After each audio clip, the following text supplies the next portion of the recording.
Tonight on Police 10-7, an unbridled temper lands Hester in hot water. Do you even know why you arrested me? Yep. What? Big mouth. Hey, fuck. And Matthew's so hammered he can't remember his own sister. What's your sister's name? Charlene. Charlene. Charlene to be... Charlene. Oh no. Also tonight, a barside brawl gets out of control. Comes down to get some more units down here, please. They're fighting despite us being here, either. Arrest me, brother. And ignorance of the law causes headaches for police. It's attempted theft, is what he's trying to say. Attempted theft. Porheepy and Cheryl Galloway are searching for a van seen fleeing the scene of a street fight. And as they receive details from comms, the informant on the phone relays on some concerning news. Finished at the house, there's a vehicle leaving, heading towards Bellingham. What kind of vehicle? If those people have firearms or anything in the van. Comms RI3. Did you say guns? Yeah, I will confirm whether they were seen holding or if they are at the property. The details are just coming through. I'll give you more shortly. But before the presence of firearms can be confirmed, Nick and Cheryl catch up with the van they're looking for. What was the reg? Stop here.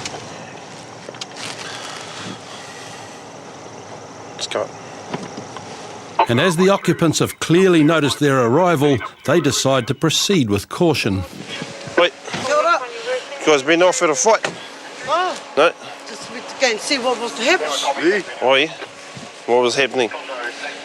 Picked up our son, was at a party. Just the Picked young him up kids, and eh? dropped them off. Oh, okay. Brought them home. So you went around here just to pick the boys up. Oh, was Yeah. that bullshit, mate? Come here, boys. Hey, guys. We at this party too, boy? Crashing it. Oh, you guys were going past? Yeah. We were walking past and... Didn't get involved in this fight? No. Oh, yeah. Wasn't any weapons or anything like that? No? Excellent, that's what I want to hear. Just to let you guys know, what came across the radio to us was that gang members fighting and weapons I involved. just went to go pick up my suit Yeah, and yeah. just put them home, Yeah, that's all. yeah, and there was a report of weapons and possibly firearms, so because of the firearms thing, we just got to look, okay? Yeah. There's no way of proving the family were involved in the fight, but police still need to make sure there aren't any weapons, and when backup arrives, they begin a search of the van and house. Come here. They're not polite like the cops in Tukuro. Fortunately, no weapons were found and police prepare to move on. But an auntie picks this moment to take exception to the intrusion and decides to get involved. It's a badly timed decision, as there's a warrant out for Hester's arrest and Nick recognises her immediately. Hey, come here, miss. What's your name? Fuck, I ain't telling you. Hey. You didn't even give me my rights, sir. I know my rights. Yeah. No, Yeah, you're under arrest in any case, okay? How come he's arresting her? She's wanted at the moment, okay? She's under arrest. Come here, you ain't up in there.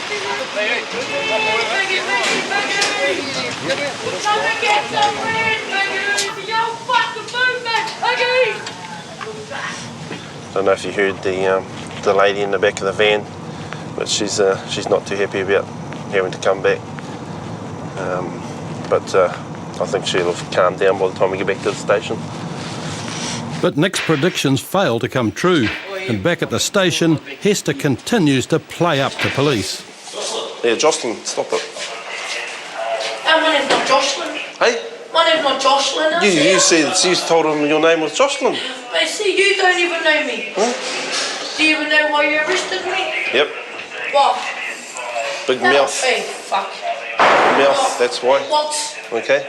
And what? It's You my can't mouth. control your mouth. Well, you control it. I have. You're back here.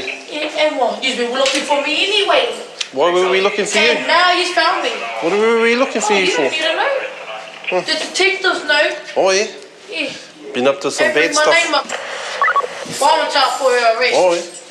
Oh. Eventually, Hester's sense of humour waned, and in court she was convicted on charges of willful damage and common assault. She was ordered to pay $105 and received 350 hours of community service. We just got a call from Napier Station saying that there's a taxi driver somewhere across the way there with just a fare that won't pay. We don't know if he's angry or abusive or anything like that, but yeah, I guess we'll find out when we get there. Is the passenger still hanging around with him, is he? Correct. Okay. It's his first mistake. He's scared. Oh, yeah. When Constables Eden Sewell and Shannon Reid arrive at the address, they find the out-of-pocket taxi driver with an extremely intoxicated teen. That's us. They gave me the house number 45. He doesn't want to go there. He said this is his house. This is my house. Do you live here? Yep. So has he paid you? Yep. You've paid him? Yep. Have you? How much did you give him? 45. You gave him $45 Yep. to get from the Thirsty Whale to here. No, I was told him that 45 was Give me mine. nothing, mate. Like, Have you paid for your taxi yet? I'll tell you. Come right here with me. No, you stay out here. Come out here and talk to me. You don't need to go in there. You just tell me, Okay. have you paid for your fare yet or not? Okay, I tell you that. Have you paid for your fare yet or not? No. It's not I a hard tell him- question, mate.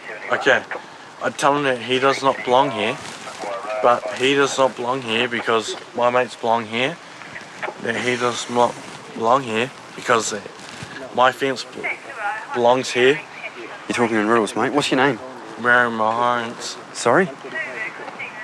I do not belong here. You don't live here?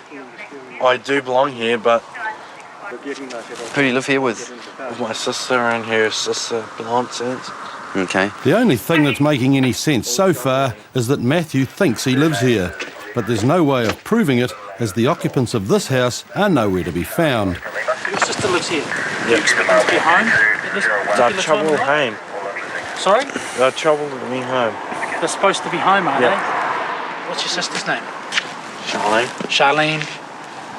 Troubling to be. Charlene. Oh no. You don't know your sister's name? I know, but I'm having a real hard I time know. believing you, eh? I know, but Can you tell us where you live, man? yeah. Where? I know, but Tell me the like- address where you live. I know troubling a hard child lane, but Okay, well, we're going to have to sort this back out Okay. at the station, man. Jump in our car, eh? okay. Yep, come and jump in here and we'll get you home, eh? It's still a matter of this taxi fare, though, eh? Yep. Jump in, bud.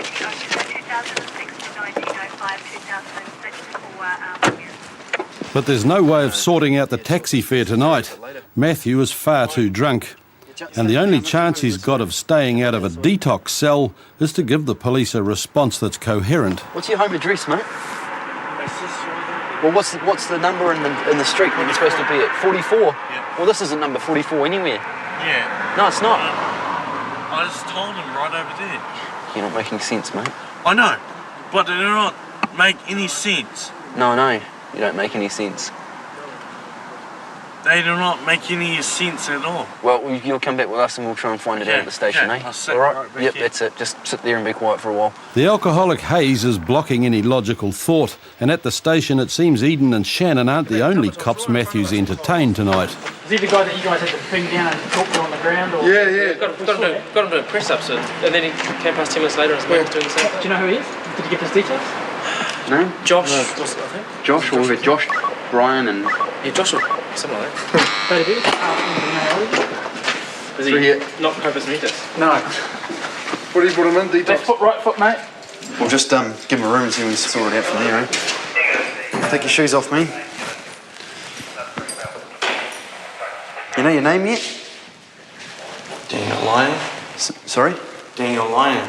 Daniel who? Lyon. Lilam. Yeah. How do you spell Lilam? L-I... L-N-A-M-A-M.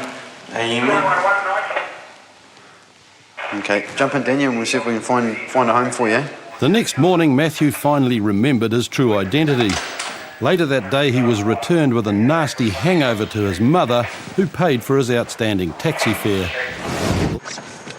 Dog handler Bill Burrell is patrolling through Otara on a Friday night, and as he passes Tradewinds Bar, a fight breaks out right in front of him and quickly escalates out of control. With no other police around, Bill's only hope of breaking it up is to start making arrests. Get over there, police. Get over here. Yeah, listen. Get over here. Get over here. Get over here. But with locals from nearby houses coming out to join in the fight, Containing the situation and keeping track of the offenders becomes increasingly difficult and dangerous, and backup is still on the way. Can you send an ambulance down here? There was a guy, we arrived, he got knocked to the ground. You're right, man. Oi! No, you're not. Oi! He's not going anywhere. Bring him back. Why? Police, bring him back. Why? He's under arrest. Why? Because fighting. Now come back. No one fight. I go now. Boss. No. You come back here. You come back here and we'll sort it out. Boss. Okay. No one. Okay, you come back here. No, boss. I said that. No, you leave me alone. If you give him to back, you have a trouble. Go over there. I'll bring him over here. Back off. I will bring him over here. Eventually Jeff's mates back down, leaving him to explain what's gone on. Nah, it's just between me and him, you know. My brother over there got hooked from one of the securities, and I just went and looked actually for one of them, and I overheard one of them talk about it. Then I went and asked him straight up, and then he took a swing at me. Well, when I turned up, there was you. And that dude in the yellow shirt. Fighting a fella in the yellow shirt. Yep, that's him over there. Fella that got dropped to the ground here. And you chasing some other fella over here, that guy there. Yeah, that's and right. Despite me being here and listen to me. Despite me being here and telling you to cut it out, you just wanted to hunt him down and bash him. Jeff's excuse for fighting carries little weight with Bill, but there's no time to argue as another group of guys start to scrap across the road. There's a couple of people on the road opposite, pushing and shoving. I've got this side controlled. I've made one arrest. Just wait for a car to come down here so I can deal with him, and we'll go across the road and deal with the others up. But even the arrival of another police car doesn't slow down the fighting, and the scuffle across the road explodes into a full-blown beating. Comes out of there, dishing out a kicking to one offender, one victim of it. Stay here. Hey, what did he do, brother? To your right, Clint, they're just giving a kicking. Let him go. Boss, look at me. No, just wait. Clint, the guy in the white shirt in front of you and the guy in the yellow rugby league jersey, they're kicking the guy on the ground in the head over. With other officers handling the brawl, Bill turns his attention back to his arrest, but Jeff's mates take advantage of the distraction and the fighting breaks out again. Hey!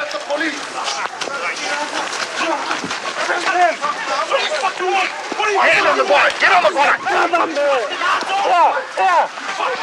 Comes down to get some more units down here, please. They're fighting despite us being here, over. Arrest me, brother. Arrest me. Back off! Police! You're under arrest for assault.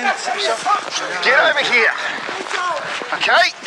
But for every person Bill removes, an eager replacement steps in and the situation escalates out of control. Get up. Comms data, we need some units, over. Back off, police! Back off! Leave my body, fucking faggot!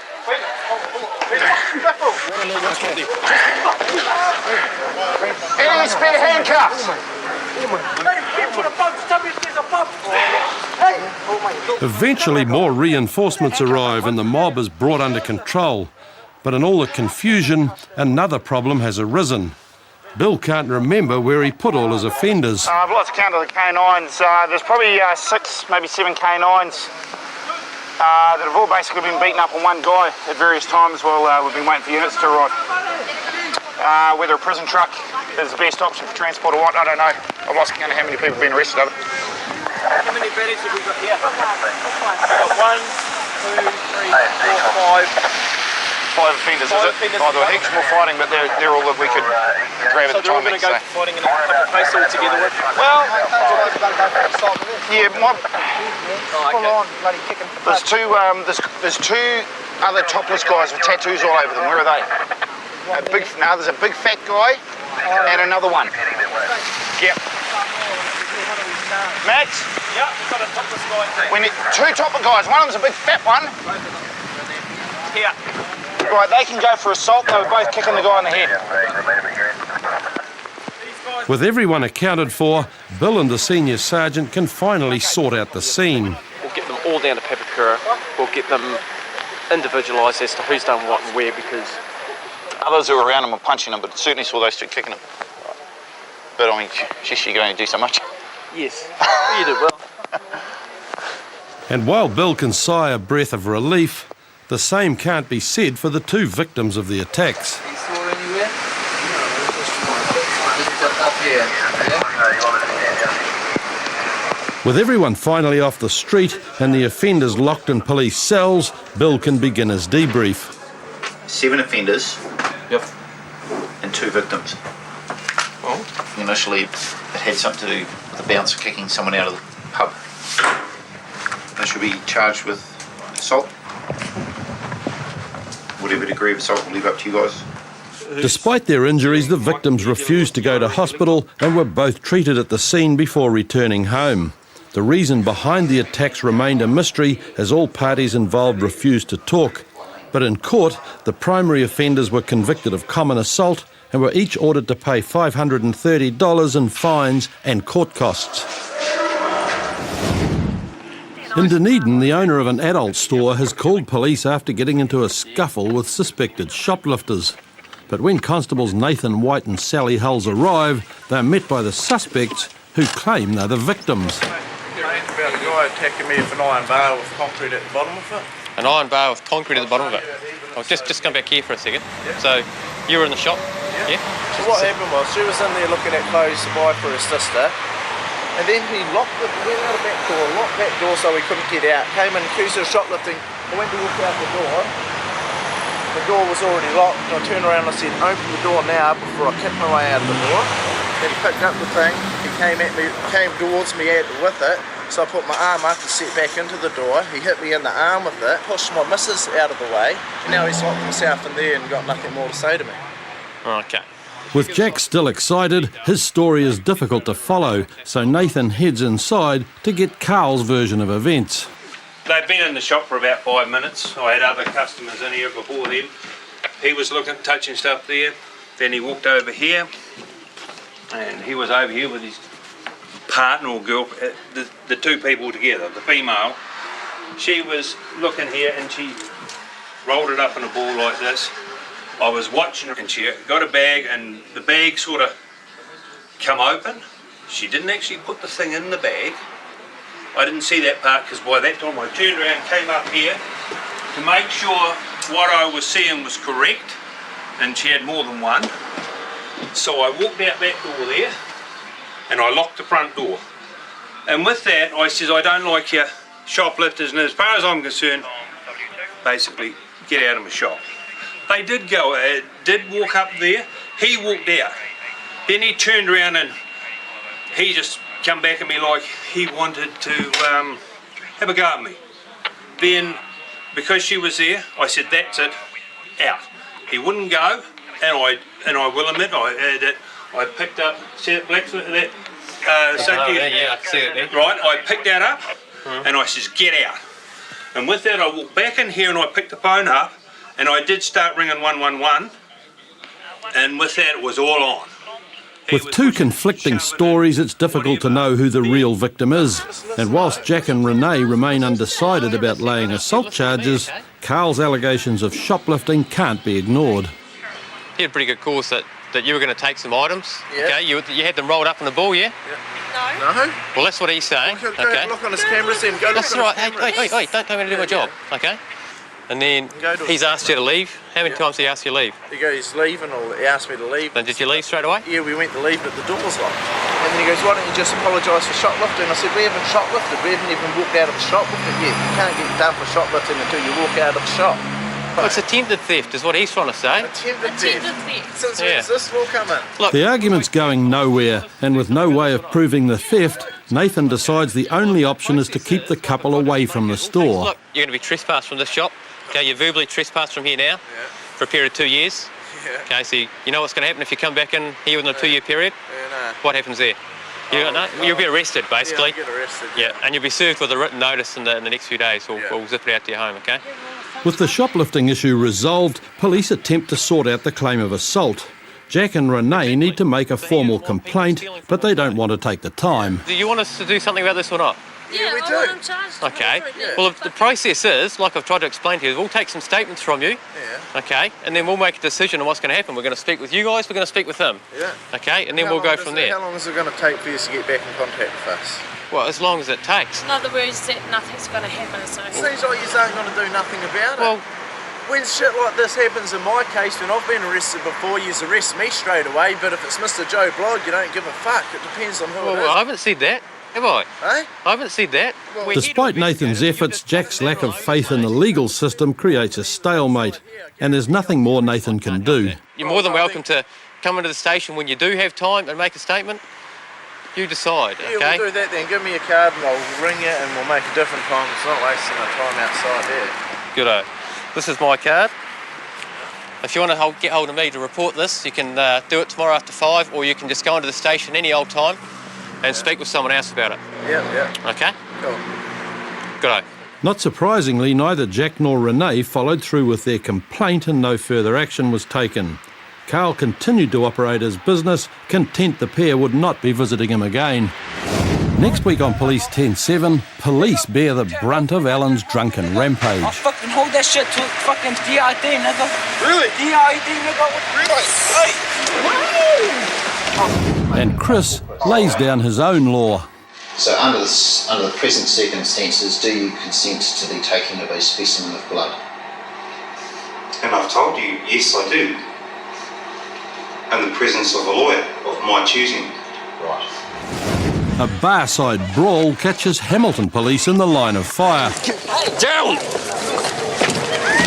And Auckland police encounter a silver-tongued devil. Who's pressure? Tonight on Police 10-7, police bear the brunt of Alan's drunken rampage. I'll fucking hold that shit to fucking DID, nigga. Really? DID, nigga. Really? And Chris lays down his own law. Under the present circumstances, do you consent to the taking of a specimen of blood? And I've told you, yes, I do. In the presence of a lawyer of my choosing. Right. Also tonight, a bar-side brawl catches Hamilton police in the line of fire. Down! And Auckland police encounter a silver-tongued devil. Who's pressuring you to commit crimes? Is it somebody else? Satan is. Yeah. In Auckland, an urgent call for help has just come in, and Constables Jeff Gibson and Ben Lee are racing to the scene. We're on our way to Celtic Service Station, Fanshawe Street. We've got a report of a male who's attacked a staff member and is now proceeding to ruin most of the shop with or without a weapon. We're not sure, but we'll find out when we get there. 25 years old, wearing a black jacket. He's got no weapons, he's smashing things up inside Celtic. When Jeff and Ben arrive, other officers already have the angry offender Alan restrained. You're fucking good. What the fuck What's your name? Bro, what the fuck you What's want your to do? name? You wanna fuck with me? I'll fuck No, you mate. up. Just calm down, alright? I was trying to calm You just down. calm down. You come outside. We say gangster, we say. While Alan's attacks are only verbal assaults for now, they're nothing compared to what he's been up to and what he's got in store for the police. Stick him in the back of the car, mate. Yes? Yep. Me taxi nigga, I'll fuck you up. You fuck me up, I'll fuck you up. Oh, where is that one? Turn off, nigga. Fuck nigga. Turn off! Come here. Fuck you, turn off, nigga. I'll fuck you up. Shut up. You got anything in your pockets? You got anything in your Fuck you, pockets? nigga. Fuck you. Fuck you, nigga. Fuck me, I'll fuck you up. You and your fuck you, nigga. What the fuck you gonna do, nigga? I'll fuck you and your boy up. You have a go at me, mate, and you'll be sorry, Yo, okay? fuck come there, nigga. Come! Fucking brown nigga, I don't even fucking fuck. Fuck you and your fucking boy, nigga. Listen, we've had enough already, alright? Yo, fuck you. Fuck you and your mum, nigga. I'll fuck your mum, tissy pussy. After a search for weapons turns up nothing, police try getting Alan into their car. Turn off, motherfucker. We'll take it, mate. Fucking turn off, motherfucker. Well, look it. Yeah. Fuck you. Listen. You just calm down, alright? Unlock. Nigga. But Alan has no need for weapons and makes use of the one tool he has left at his disposal. Really? DID, nigga. Really? Hey! Turn off, nigga. What the fuck, nigga? Yeah, you step back, mate. Step back. Damn Carly, nigga. Damn Carly. Nigga. Turn off, nigga. Turn off. First blood nose I've ever had that's gone crack. Oh, there's bloody tissue, mate. With Alan now safely restrained, police can begin piecing together the night's events. And it appears Ben isn't the only one to have borne the brunt of Alan's assaults. There was a guy aged like around 20s, 25, and he was throwing all the papers down from his wallet. I went to him and I was trying to help him, but he punched me on my face. I came back from him and he was at the back of me to hit me again. He hit me again and my glasses fell down. Meanwhile, the other customer came in between and he was stopping that guy, but the guy was hitting that customer also. With indisputable security footage and Ben's first-hand experience, Alan is about to face a raft of charges. And although he's now secured in a police cell, it's too little too late for Ben, who's still feeling the sting of Alan's strike. I have a very sore nose, as I'm sure you saw he headbutted me. I think it's rather swollen, actually. We got him back to the cells without any further drama. He's been charged with disorderly behaviour, assault ×2 and resisting police. In court, Alan was convicted and discharged on disorderly behaviour and resisting police. He was convicted on charges of common assault and assaulting police, was ordered to pay $100 in reparation and warned not to re-offend within 6 months or his sentence will be reviewed. It's a damp Thursday night in Rotorua, and Constables Courtney Brunt and Stu Rodway are out doing licence checks when they come across a white van being driven erratically. G'day boss, just doing a licence check today. Do you have a driver's licence on you? You don't have a licence? Okay, you're disqualified, are you? No. You been drinking all this evening? The driver's calling himself Chris, but he's also claiming this is his van and records show it's registered to somebody else. Are they your real details? Is that your real name? Sorry? Is that your real name? Brother, please. Yeah? Yep, just as long as you're telling me the truth, mate. Fine. Okay, have you an ID on you at all? Sorry, mate. Okay. Well, just jump out of the car, I'll get you to do a breath test for me. With no ID, but an admission he's been drinking, the question of who Chris really is will have to wait until later. Okay, Chris, now require you to undergo a roadside breath screening test without delay. So fully inflate the bag using one continuous breath, thanks. Chris, see how the crystals have turned green? Okay. Yep, they turn green up to and beyond the yellow line. Okay, that indicates to me that your breath alcohol limit exceeds the legal limit of 400 micrograms of alcohol per litre of breath. Okay, so I now require you to accompany me to the Rotorua police station or any other such place for purposes of an evidential breath test, blood test or both, okay? But back at Rotorua Station, Chris's interpretation of his right to a lawyer becomes a major problem. You want to speak to a lawyer there? Who's your lawyer, mate? No, well, you have to tell me who it is and the phone number. Yeah, you do. No, I don't. Mate, my choice, privacy, you shit boy. Yep. Who is the lawyer No. and what is the phone number? No, I'll make the phone call. No, you're not making the phone call, Chris. Oh, okay? mate. Well, give me the opportunity What to are you speak gonna to do? a lawyer. Put me in a cell. Here is our Rotorua lawyers No, list. mate, I'm telling you. Okay. It's your Rotorua lawyers, not mine. That's fine. The rules say that an officer will contact the lawyer and then let you speak with them in private. Police need to know that the person on the other end of the phone is who it's supposed to be. Okay, once again, Christopher, I now require to undergo an evidential breath test without delay.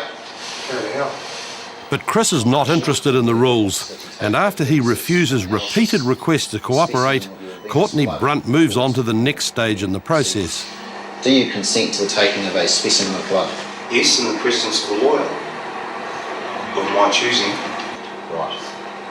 You advise that if you refuse to permit a specimen of blood to be taken, I haven't refused. you can be charged with an offence for which you are liable on conviction to Well, I have imprisonment not refused, mate. for a term not exceeding 3 months or to a fine not exceeding $4,500. I don't give a shit about And this unless stuff, the mate. court While stalemate's been reached in the testing room, Constable Stu Rodway's been trying unsuccessfully to find out who Chris really is. Use any other names? Is this what your true name is? Sorry? Is this what your true name is? There's no record of him anywhere. So, in the present circumstances, without your lawyer here, you're refusing to supply his specimen of blood. Is that right? No, I didn't refuse. Yeah. In the presence of my lawyer, I will give a blood test, I will give a breath alcohol test in the presence of my lawyer. Okay, well, we're wasting time. Okay, I've told you. You're wasting time, mate. I've told you what's All going I to can do is happen. walk up there, make a phone call inside 5 minutes, it'll happen. You're wasting time, not me. Eventually, Courtney realises there's no choice. He has to make an arrest. Well, you're under arrest for refusing blood. Okay? You have the right to consult and instruct a lawyer without delay in private, and the right to refrain from making a statement. Yeah, in private, mate. Do you understand those? No, you understand it. You understand? In private, I can make a phone call to a lawyer. In private. I'll give you the option to ring me one. As Chris heads for a night in the cells, the mystery of his identity is solved. The duty sergeant recognises him immediately from a previous encounter. Dealt with you before, eh? When Robert finally went to court, he was convicted of driving while disqualified and failing to complete an evidential alcohol test. He was disqualified from driving indefinitely, ordered to undergo drug and alcohol counselling, and sentenced to 1 year's supervision and 200 hours community work. Alexander Street. In the early hours of Saturday morning, Hamilton Constables Simon Han and Craig Taylor are preparing themselves for a busy shift. 3 o'clock's the real time when most of these pubs all close at the same time, so everyone gets split out into the roads. That seems to be the main time that disorder and assaults and problems basically happen. So just keeping a high profile is a very important task for us. But for many drunks, alcohol blinds them to police presence, and it's not long before tempers flare outside Fat Belly's bar.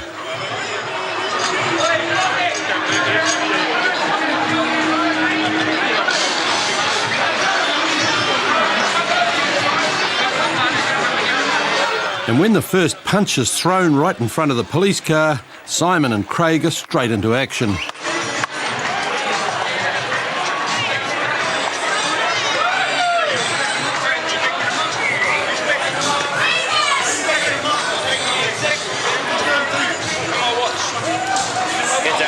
Although it looks like Bevan started the fight, he's bleeding heavily from the head and says he's been bottled by a guy inside the bar.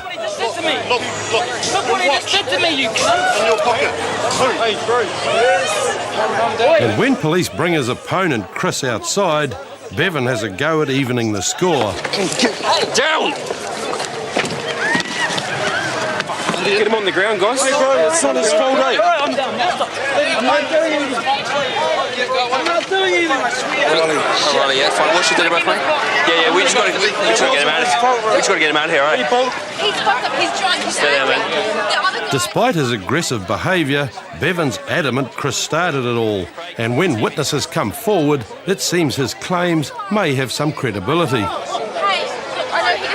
get blood on the car, It doesn't matter, he's coming back for... I don't know him. Of course you do. The guy that's with all the blood on his face, he wasn't in the wrong, he got...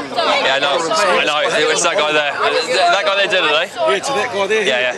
We just got to get him, we've got to get him out of here, eh? So my cousin, I'll take him home. No, we're taking him with us because he needs to see ambulance, okay? So we need to go after him and we get stayed from him. Well, a fight's broken out just outside the centre here. A gentleman's come out of the bar and he's had a bottle thrown at him. He's quite badly injured, he's got a nasty gash on top of his head. So we're going to take him straight down to the hospital, and we've got the other parties and witnesses going to come down and make some statements, and we've got the offender with us at the moment, so he's coming down to the watch house and he'll be arrested for assault.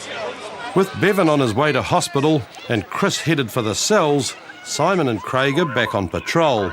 And before long, they find themselves at the scene of an attempted theft. And what was he trying to do, sorry? Oh, well, this car was just into this car. Yeah. And, he hopped into the car. Where were you parked, just there? Or No. You're actually in Washington?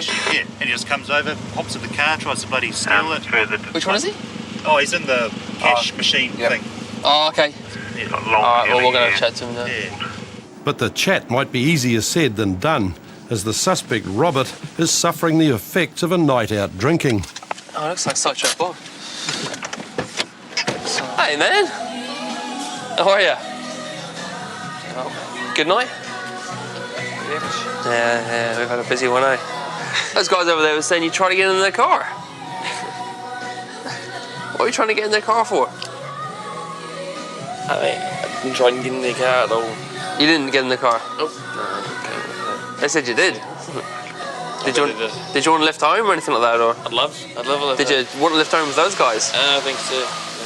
So what are you doing hanging around here? I think, like I say, it's a weird question because... Well, it's 3, it's not. Hey, it's hard for me to... It's 5 o'clock in the morning at Washworld. Exactly, so it's hard for me to try and figure out why am I hanging around, because I'm not usually hanging around. So where are your friends? Where are they? Yeah, where are they that you live with? Here, normally. Nah, hey, I swear to God, I don't hang around Tarpa Strait on a Saturday night at whatever time it is.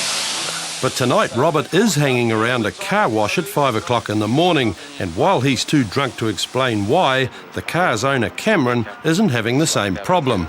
Came up and he started to try to get into my car, so told him not to, and he ended up pushing me, shoving me, trying to get me out of the way. And he finally got in my car and tried to drive away, and yes, mainly it really. Did you push any of the guys? Sorry. No. Statements from other witnesses back Cameron's claim, and until he can prove otherwise, Robert's won a free ride to the police station. Yes, just as I said, you're aware we've received a complaint about your behaviour across the road there? Yeah. And for that reason, you're under arrest for disorderly behaviour. Okay, because you're under arrest, you have some rights.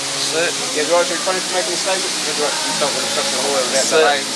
But Robert's misfortune doesn't end there, as a quick search of his pockets turns up some property he picked up when he was in Cameron's car. When I arrested our suspect here, he had 2 phones on him, and from the conversation I've had with our complainant, it appears that one of those phones, if it's his. Does that look familiar? Yep, that's my phone.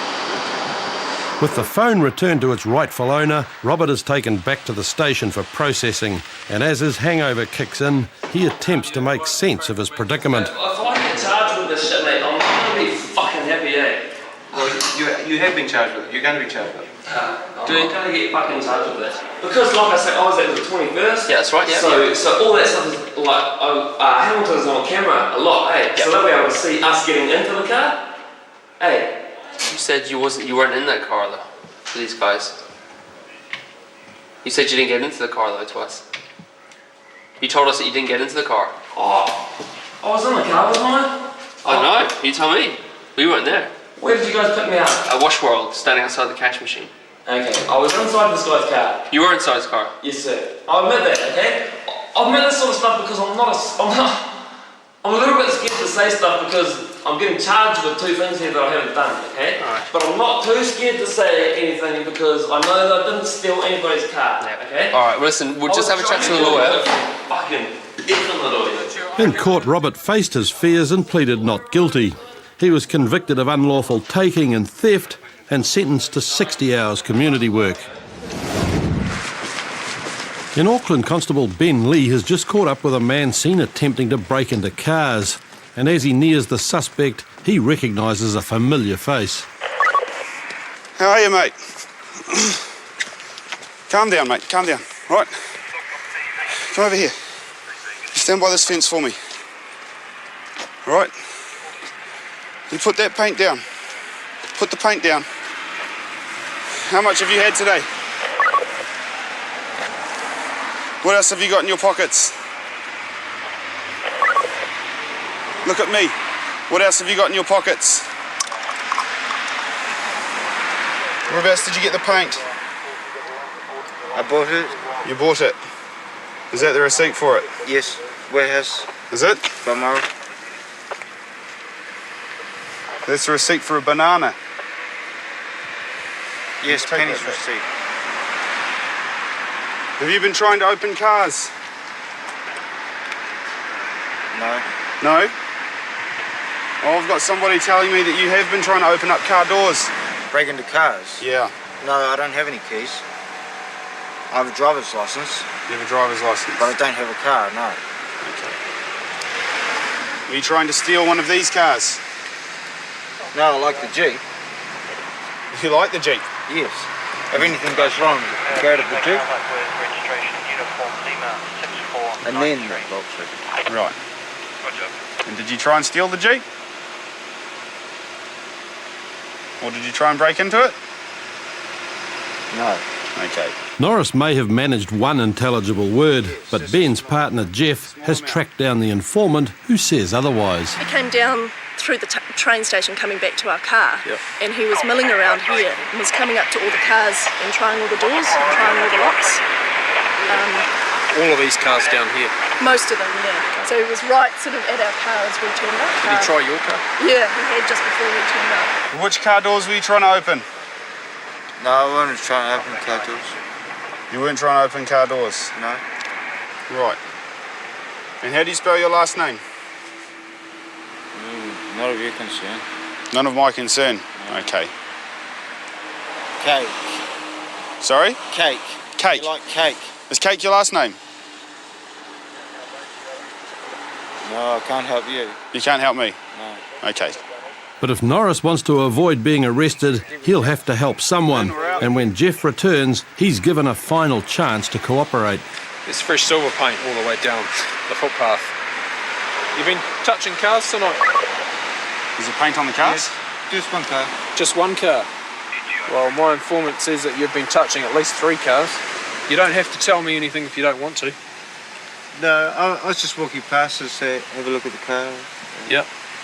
Have a look in the car or have a look at the car? Yeah. Here's a really easy question for you.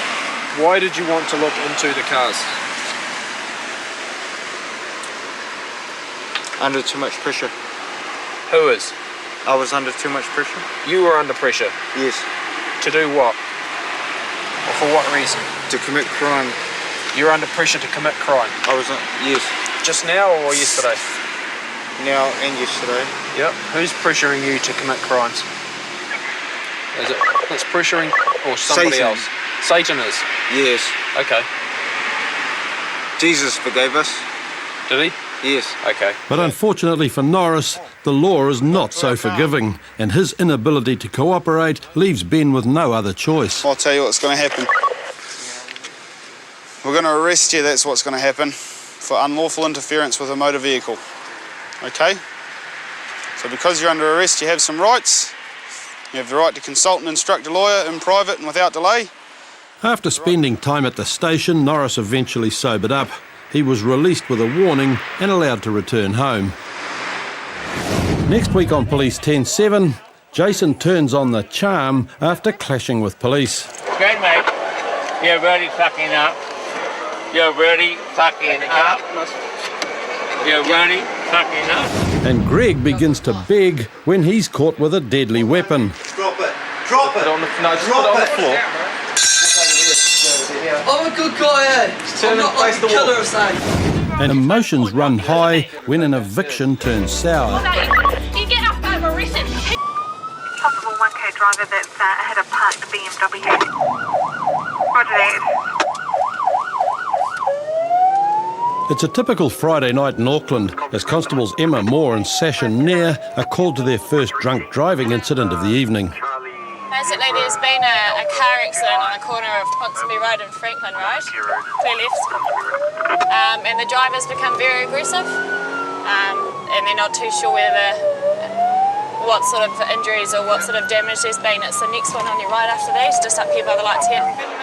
At the scene, no one is hurt, and the driver, Jason, is adamant he hasn't crashed his car, despite statements from several witnesses and a dented BMW. Oh, I suppose you hit a BMW, right? That's correct. Is that BMW hit? That's correct. Does that look like it's been hit? With Jason struggling to string together a sentence, Constable Nair attempts to gauge just how intoxicated he is with a roadside breath test. Say your name and take it easy, okay? Say your name and say that. Keep saying so. Say that again. But Jason fails to complete the test, and when he's read his rights, he reacts.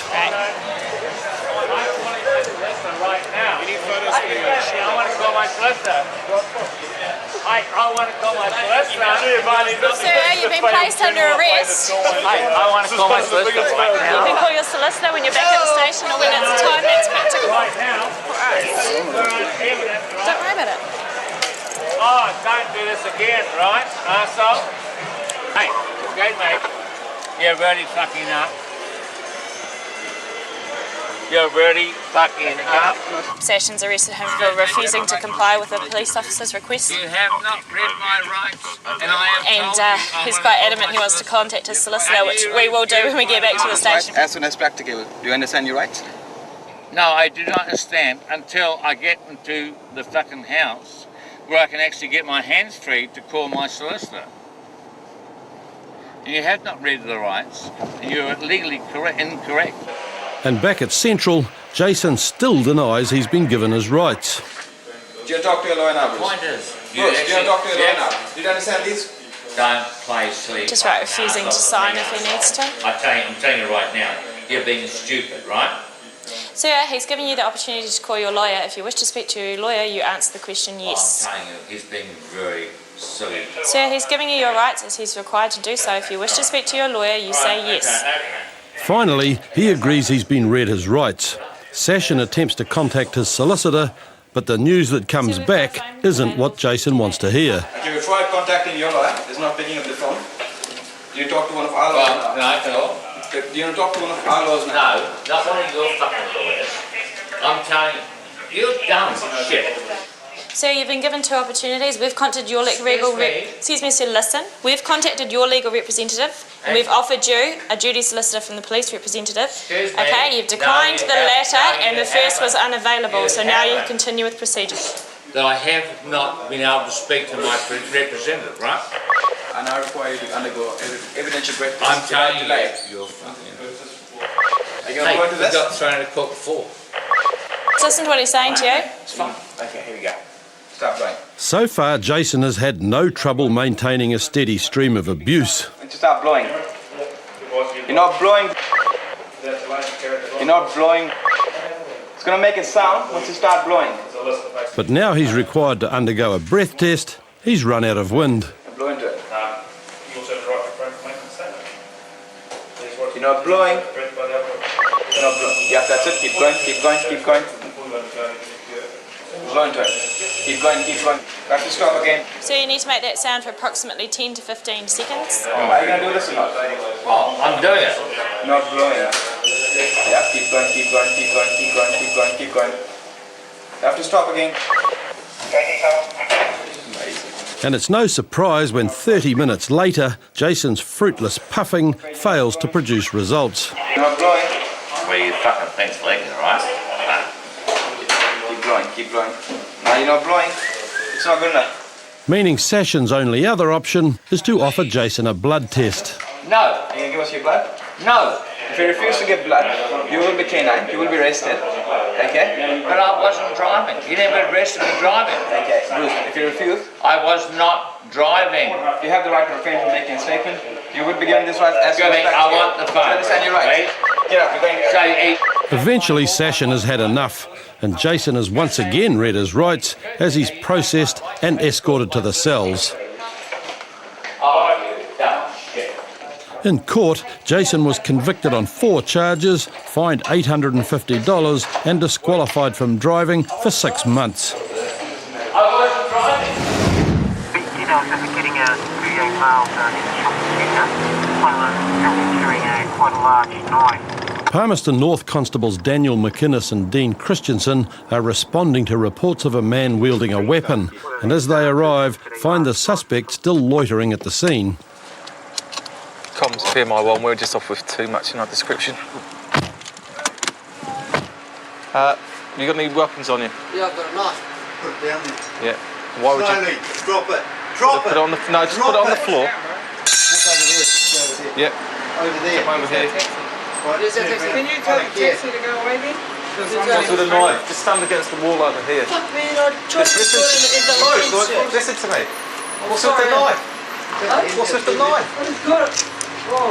Hello, put your hands out, put your hands out. I'm a good guy, eh? I'm not like a killer or something. Turn and face the wall. Despite Greg's claims, police can't take chances when dealing with weapons. And though he says he's a good guy, it's certainly not reflected in his behaviour. Yeah? You got anything else on you? No. So what's the knife for? Lean against the wall. What's with the... No, what's with the knife? You don't find knives like that on the roadside, do you? I just fucking did. Listen, you don't swear at me, okay? Right, as it stands now, I found it. Listen to me, you're under arrest. Under arrest For for possession of an offensive weapon, okay? You have the right to refrain from making a statement, yeah? You have the right to instruct and consult a lawyer without delaying in private. Do you understand these rights? Excuse me, I'm talking to you. Do you understand what I'm saying? Nothing's happened, so I don't need to get in trouble. I don't. Possession of an offensive weapon, you're in a public place and you're carrying a knife at 2 o'clock in the morning. Yeah? Possession of an... You see it? She's my cousin. Yeah? Got your fingerprints on it, it's just come out of your pocket. Of course it's got my fingerprints on it, I just gave it to you. Exactly, so you've had possession of it, it's been in your control. What do you think I'm going to kill someone with that knife? Well, why would you carry it? I just found it down there, eh? No, that's not what she just told us. What do you mean she told you? Just listen to me and get in the back of the car. Fuck, that's like I'm a bad guy. I feel like a Well, not many good guys walk around with a knife in their pocket, put it that way. Even though he's caught red-handed, Greg maintains his innocence all the way to the station, but it's a futile effort as there's no disputing the facts. This is the weapon which we found on the person. He seems to think that it's not a big deal, the fact that he's got that on him, and doesn't believe that he's doing anything wrong in carrying this. The situation we found him in wasn't a confrontational one, but he had been drinking all day, and if he got involved in a fight with anybody on the street, I'm sure the knife would have been pulled. No, listen, no, look, you'll be bailed, so it's all right, so you'll be going home. If you focus on just get you out of the emergency, right? By cooperating with police, Greg will be allowed home once he's been processed. But in his newfound complacency, he begins making a series of bad decisions. Sorry? You don't have any respect for it? Not for this. I don't have no respect for people carrying knives. Fucking drama. Here. Fuck. What will I have on me? Fucking guns or something? Well, you won't have a knife anymore, will you? Because we took that off. I gave that to you. You didn't take it off me. I gave it to you. Fuck. I don't even want that. I don't care. You're going to get bailed. You don't want to sign us? You don't. Okay, you yourselves. Fuck's sake. Is there any way I can get away from this without getting a criminal fucking conviction? Am I fucked? There's your chances. Let's go. I need to be out before 6. I've got work. Not many chances. Ring my boss, please. After a sobering night in the cells, Greg emerged in a much more docile state, and to his relief, was later granted diversion. It's 11 o'clock on Saturday night, and West Auckland constables Michael Laws and Jeff Taylor are on their way to an incident in Te Atatu.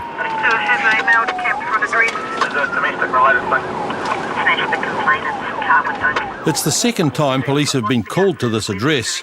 Earlier in the evening, Wayne smashed up his neighbour Ethan's car after an ongoing dispute that's escalated tonight.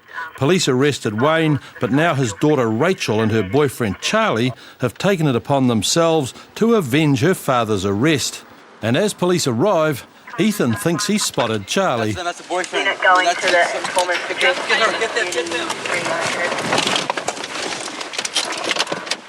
How's about the problem? Both of them. But it isn't Charlie. It's his girlfriend Rachel and her little brother. You let your boyfriend, you told your boyfriend to come here. Who? Call No, your boyfriend to he came over on his own accord, not because of me. Good. What about you? You get our father arrested. He's a solo father of 2 fucking kids. No, my dad's a big car. He's a rapper because he damaged my car. Yeah, it's all right. Come over through. Come over with me, eh? Come over here. No, the dad. My dad's a solo father. He's got asthma. That guy tried to run him over. I don't know the story, so do you want to start from the start? I've lived downstairs for the last couple of months. Yeah? Yeah, down at the bottom of the house. And so, had talked to me before. And a couple of months ago, we had some trouble with an old neighbour saying I'd stolen from her because we had the same top and her top went missing. Brought that up.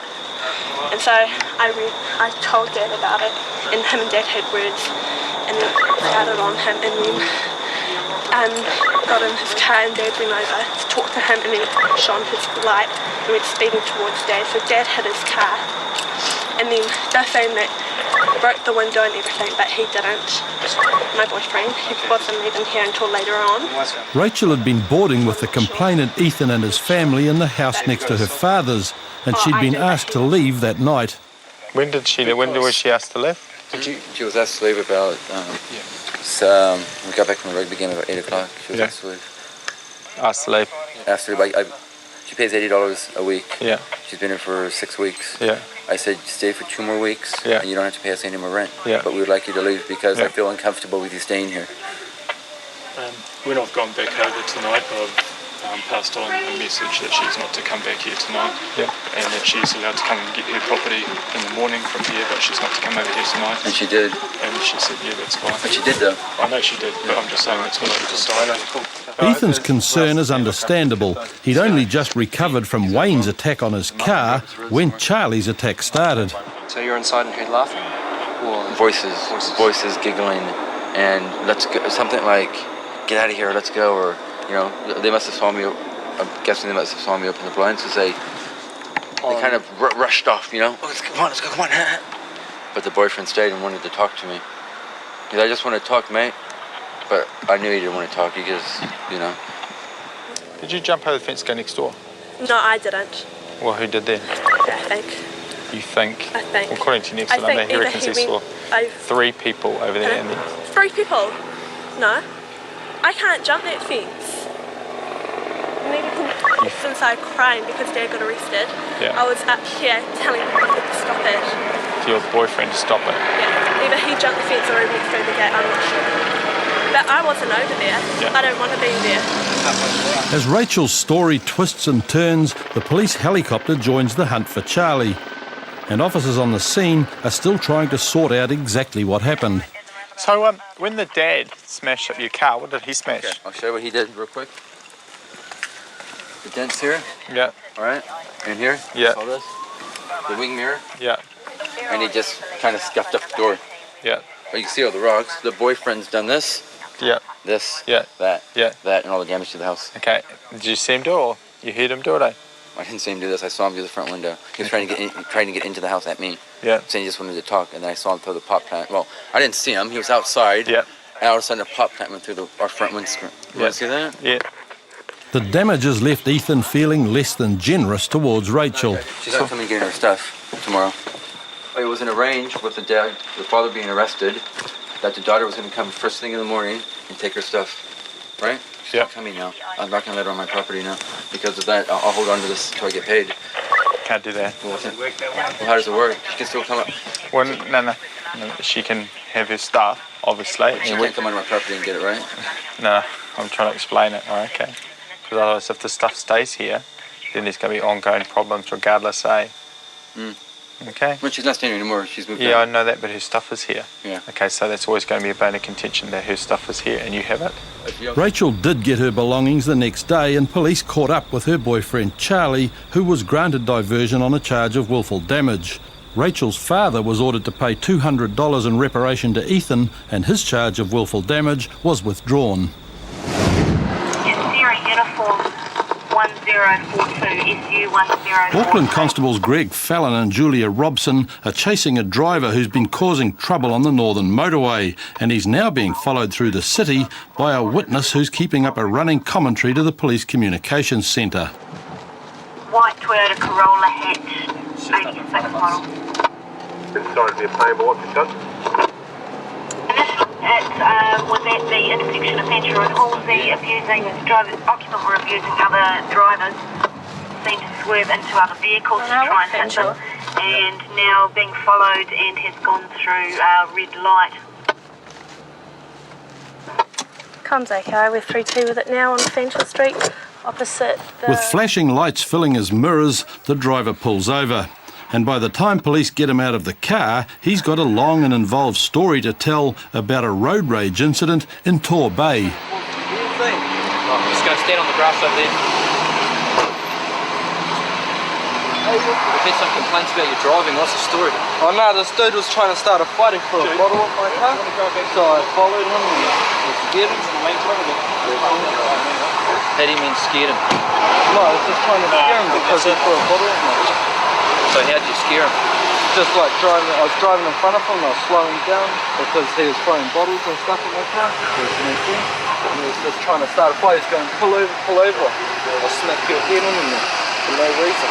But the mysterious attackers are nowhere to be seen, and the guy who reported Dylan's driving can't remember seeing anybody at all. Okay. This guy reckons that the guy's from Commodore threw a bottle at him. Did you see that?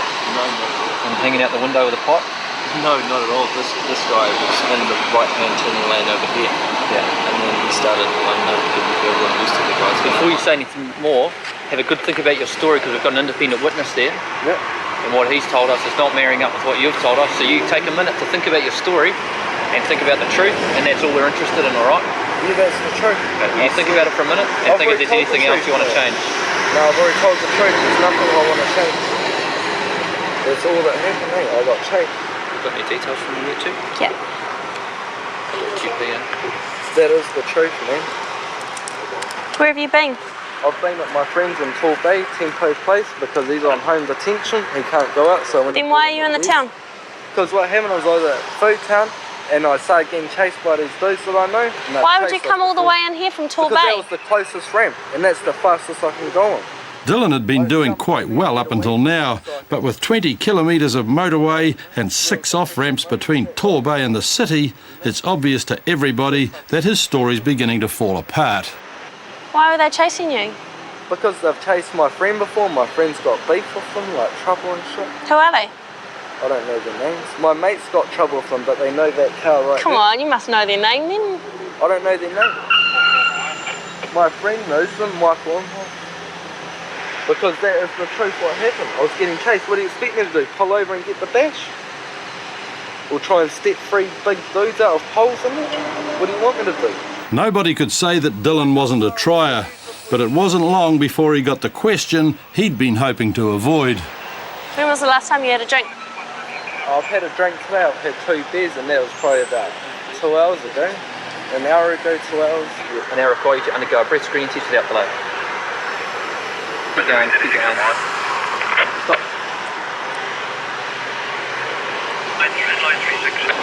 Fail general. Okay, what that means is you've blown over 400 micrograms of alcohol per litre of breath, and they require you to accompany me to Auckland Central Police Station or any other such place for the purpose of an evidential breath test, blood test or both. Have you done this before? No. Okay, what I need you to do is get a great big guts full of air, and you need to blow into the machine reasonably hard by sealing your lips around there, and keep the tone going for at least 10 seconds. Oh, that's easy, 10 seconds. Alright. Ready? Whenever you are. Keep it going. Keep going. Keep going. Keep it going, mate. Keep it going. Good work. Keep going. Keep it going. Keep it going. Keep going. Sweet, that'll do. I don't want you to burst. The limit for a drive at Dylan's age is 150. Okay, given us a positive result of 342 micrograms of alcohol per litre of breath. Given the fact you are under the age of 20, the limit for you is 150, so you're over twice the limit. In court, Dylan pleaded guilty to dangerous driving and driving with excess breath alcohol. He received a total of $350 in fines and was disqualified from driving for 9 months. Next week on Police 10-7, after beating their partners to a pulp... She's shaking, she's got blood on her feet, her nose looks like it's broken, she's got lacerations around her face. Neighbours in life become partners in crime. What happened to her nose? My fist met it. That's what happened to her. A high-speed pursuit reaches dangerous speeds. Yeah, copy speed 110. And a violent vigilante takes protection to the extreme. Okay. Because I'm protecting my house, you fellas want to make an arrest? Yep. Why? Because you've chased... Tonight on Police 10-7, after beating their partners to a pulp... She's shaking, she's got blood on her feet, her nose looks like it's broken, she's got lacerations around her face. Neighbours in life... We're going to jail together, mate. become partners in crime. What happened to her nose? My fist met it. That's what happened to her. Also tonight, a police pursuit reaches dangerously high speeds. Yeah, copy speed 110. And a violent vigilante takes protection to the extreme. Okay. Because I'm protecting my house, you fellas want to make an arrest? Yep. Why? because you've chased them up the road with an axe. Auckland Park, Constables Ian Taylor and Jeff Carter are investigating reports of suspicious behaviour. But when they arrive, they're greeted by an unusual scene. It's not on no driveway. Roger that, NLO1. Comms HSI 3, 10-7. They're not on anyone's driveway, they're on a field. Hey fellas, what are you guys up to?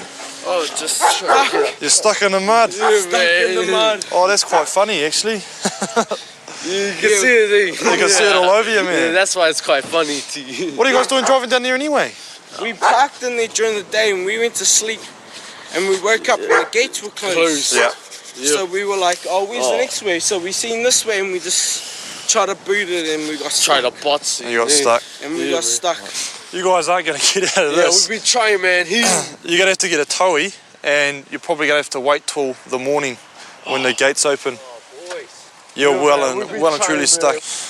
After 11 hours in the park, you'd think the boys' moods would reflect the state of the car. But remarkably, their spirits are high. And we all stuck up in the mud, but it's so good. We can grow, we can fuck this all up. Up on free, we all G's here, B. Yeah. What are you guys going to do tonight? Oh, we're going to try to get our car up. You're not going to have any luck with that. You're not going to get any further along there because it's wetter down there. You're probably going to have to walk home and make arrangements to get it towed by a tow truck in the morning or get some mates because you're not going to get it out tonight. You reckon? I reckon. With new travel plans in place, Ian and Jeff head back out onto the road. Good night, people. And before long, they find themselves dealing with another car. But this time, the vehicle is far from being stranded. Comms HSI, in pursuit. Black vehicle, Swanson Road, heading towards Scenic. Yeah, just 520 meters, you understand? Pursuit immediately, you understand? As the pursuit progresses, the speeding motorist heads out of town, and when he hits the open road, police find themselves travelling at dangerously high speeds. Pursuit immediately, you understand? Yeah, copy speed 110. Just going past Parklands Road, just heading along Swanson up towards Scenic. He's turning right into Waitakere Road. He's again turning right up K Road. Speed slowed down as he's going around corners.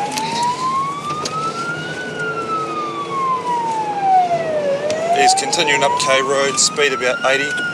He's keeping to his side of the road, continuing along K Road. Do we have Eagle? Roger. S10E66 on K Road. He's still continuing up K Road, he's stopping. He's doing a runner. Down on the ground! Down on the ground! You're under arrest!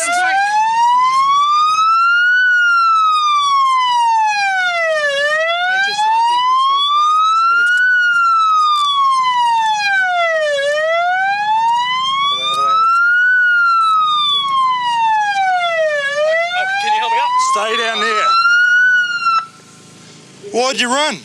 Because I'm an idiot. Because you're an idiot. Yeah, I gathered that, but why did you run? Because I'm a fuckwit. Have you been drinking? No, I'm just on the wrong licence. You're on the wrong licence. All right, well now you're under arrest. You got the right to refrain from making a statement, the right to consult and instruct the lawyer without delay and in private. Up you hop, roll onto your butt. Can you help me? Help. My phone's in my pocket. If you want to grab that, mate. Stand up. Sorry, guys. Yeah. What a wanker. That was pretty stupid, eh? Yeah, it's about it. Sorry, guys. Sorry to me. After an impulsive run from the law just to avoid a ticket, Ben slowly realises the consequences of his actions. So you know what happens now, right? Pardon? You know what happens now? Now? Yeah. Get big fines, go to court, lost licence for another 6 months or so. You're going to go back to the Henderson police station. You're going to be charged with dangerous driving and failing to stop. Yep. Okay, they're going to fingerprint you. $1,000 or something. They're going to fingerprint you, photograph you, and you're going to be bailed with a court date to go to the Waitakere District Court. I know, is that the one down in Henderson there? It is, yep. And then you answer the charges. And as a result of that, you're going to lose your licence for a period determined by the court. Yep, normally around 6 months, and you'll probably pay a fine as well. About $1,000. What sort of car is it, you like? Depends on the judge on the day. Fuck, my mum's gonna kill me, man. And as the seriousness of the situation sinks in, Ben becomes resigned to his fate. You're just lucky you didn't kill anyone. Yep. I wouldn't put my nose on that glass, mate. Including yourself. Not very clean. I wouldn't touch that glass. Oh, don't worry about myself. Fuck that. Who cares? Don't worry about everyone else. It's just done something really stupid, eh? Yep. Alright, so just I would recommend to you that you just get it dealt with straight away. Yeah, I don't. Definitely. As you say? Yep. Fair enough, yeah. Just because you've done something a bit silly doesn't make you a bad person. It just means that, you know, you made a bad choice. That's all. Alright? When Ben appeared in court, he was disqualified from driving for 6 months, but was allowed to forego his monetary fines after completing a defensive driving course. Got a priority one domestic, a male on the phone saying he's beaten the shit out of his girlfriend. Apparently the male's still at main road, mine's gone next door. And he's called us. He's called us. Constables John Gilbert and Steve Shasky are patrolling central Dunedin when the call comes through about the domestic assault in Waikouaiti to the north. And as they head up the road, comms are still talking to the complainant, who's also the offender. It's quite unusual, obviously, for us to get a call from the offender, basically, you know, admitting what he's done. It's in Waikouaiti, so it's a good, 40k away from us. They've dispatched the Waikouaiti patrol as well, so we'll just start heading out there and see what we can do. Up ahead, Waikouaiti Constable Leslie Hagan has arrived at the scene, and the advice from comms is to stay away from the offender. He's usually not too bad to deal with. Do you want me to check on her first? Yeah, if you could. She's still next door. Roger, I'll go there first. Yeah, it is on its way. Do you know too well for how far away are you? We're just coming up the Dunedin side of the Kilmog, comms. Okay. A few minutes later, John and Steve pull up at the scene and find a very distressed Sylvia, who's been badly beaten. You've been drinking as well tonight, eh? A little bit. He's not United Bravo. No, that's cool. Well, we need to get some attention to you first. Need to be on some shoes. Yeah, no, we'll get all that stuff for you, but we want the Ambo guys to have a look at you first. Okay? Do you want to go back and have a sit? Go and take a seat. It's all okay. When we arrived, the victim from the assault next door, the domestic, came out. She's shaking. She's got blood on her feet. Her nose looks like it's broken. She's got lacerations around her face, bruising on her forehead. Her head's just been battered by this guy's fists, obviously. While she's come to her neighbour's property, there's also been a domestic there involving a male and a female and perhaps a child as well. Jack, the offender in the second domestic, has already given himself up, and with the initial offender Harry still on the phone to comms, police wait for the ambulance to arrive from Dunedin before they move in. G'day, how are you? This girl's inside here, just in the kitchen. This is the neighbour's address. She's got really quite bad facial injuries. Yeah. Okay. Just lacerations and so on, and bruising. So she's intoxicated too. Just so you know. And I don't know how cooperative she's going to be. Right. So who did it? Partner? Yeah, we're going to go next door in a second and speak to him about it. Quite happy for us just to take a picture. Yeah, these people are quite happy for you to go in and see her. I'll just come in with you. And, okay. Inside, the second victim, Maria, is showing signs of concussion, although her partner, Jack, seems less than concerned. Well, I don't know, because I was in bed asleep. I thought the police had asleep. Yeah. Do you know if she was knocked out? If she's been unconscious? I don't think she has. Yeah, she'll tell you bullshit. No. I just Ambo wanted to know, obviously. Yeah, I'm an arsehole, but I'm pretty straight to the truth. Okay. You know what she's like, fucking hours fucking asked me. While Leslie is taking down Jack's statement, Harry, the guy who reported himself to the police, has got off the phone and is striding down the road. Is that the man? Yep. That's the man there. Okay. We're going to jail together, mate. Yeah. Are you alright? I'm fine. Oh. Yeah, I'm good, Scott. What's been happening tonight? That stupid bitch there. Yeah, That's what's been happened? happening. What happened? Well, I was fast asleep and she come in and started abusing me. So Yeah. what happened to her nose? What happened to her nose? My fist met it. That's what happened to it. You're not obliged to say anything, but anything you do say may be given an evidence.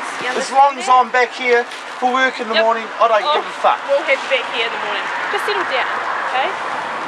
I can't be fucked with her shit anymore, You're eh? under arrest for assault. Good. Yep. Can I go and lock the house up? Yep, we'll sort that. No, wait. No, I want to go and lock the house up now. Just wait a second. Just calm down a wee bit. I know you're normally a calm person. I am, but no, she fucking put me way over here. Yeah, okay. I just got to give you your rights, okay? You have the right to refrain from making a statement. The right to assault. With the police because they're here to do us a service. We'll come do that. Come do it. I just want a statement. I'm alright, I won't go.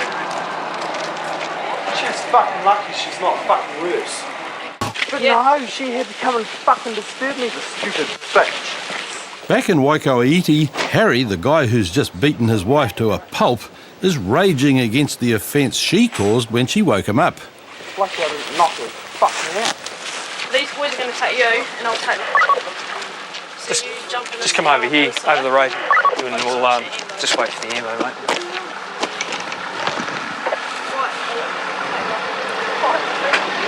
And as his wife Sylvia heads for Dunedin in the ambulance, Harry and his fellow abuser Jack are getting a ride to Dunedin Central to spend at least one night away from the family homes. Okay, you're charged with male assaults female.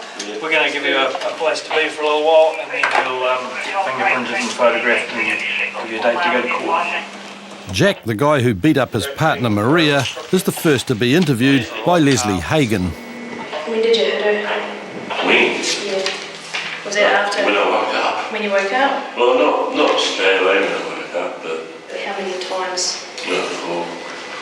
Four times to the top of the back of the head. Back of the head? Top and back. Top and back.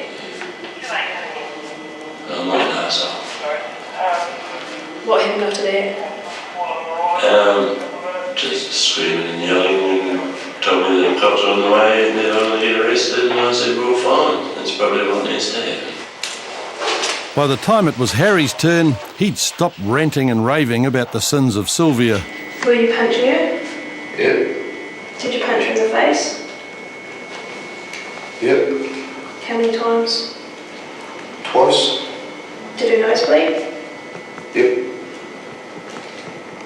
It was the second time that I punched her. Did you kick her? Once. Was she on the ground at that stage or?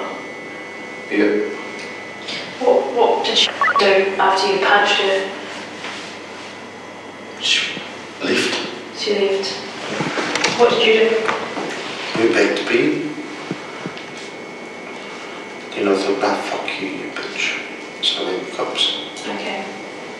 Both guys got to spend the night in the cells, although as the alcohol wore off, Jack's affable approach to life seemed to go with it. Well, you can get to sleep now. Bye. One of the friendly ones goes down. A few days later, Maria and Sylvia were still nursing their wounds and beginning to blame themselves for being beaten up by their partners. All I remember is coming to and I was on the ground, blood pissing out everywhere, and my partner had smashed me over. And then I remember coming to and crawling along the floor and telling my son to ring his granddad. They hit me like once on my back by my shoulder, because I'd spun around and jumped on the bed and I covered my head and everything like that, and he was just punching me in the back and in the back of the head. The injuries I got broken nose and bruises on my head, bumps and bruises over my head, and slight crack in my top of my spine. I'm not too sure how that happened.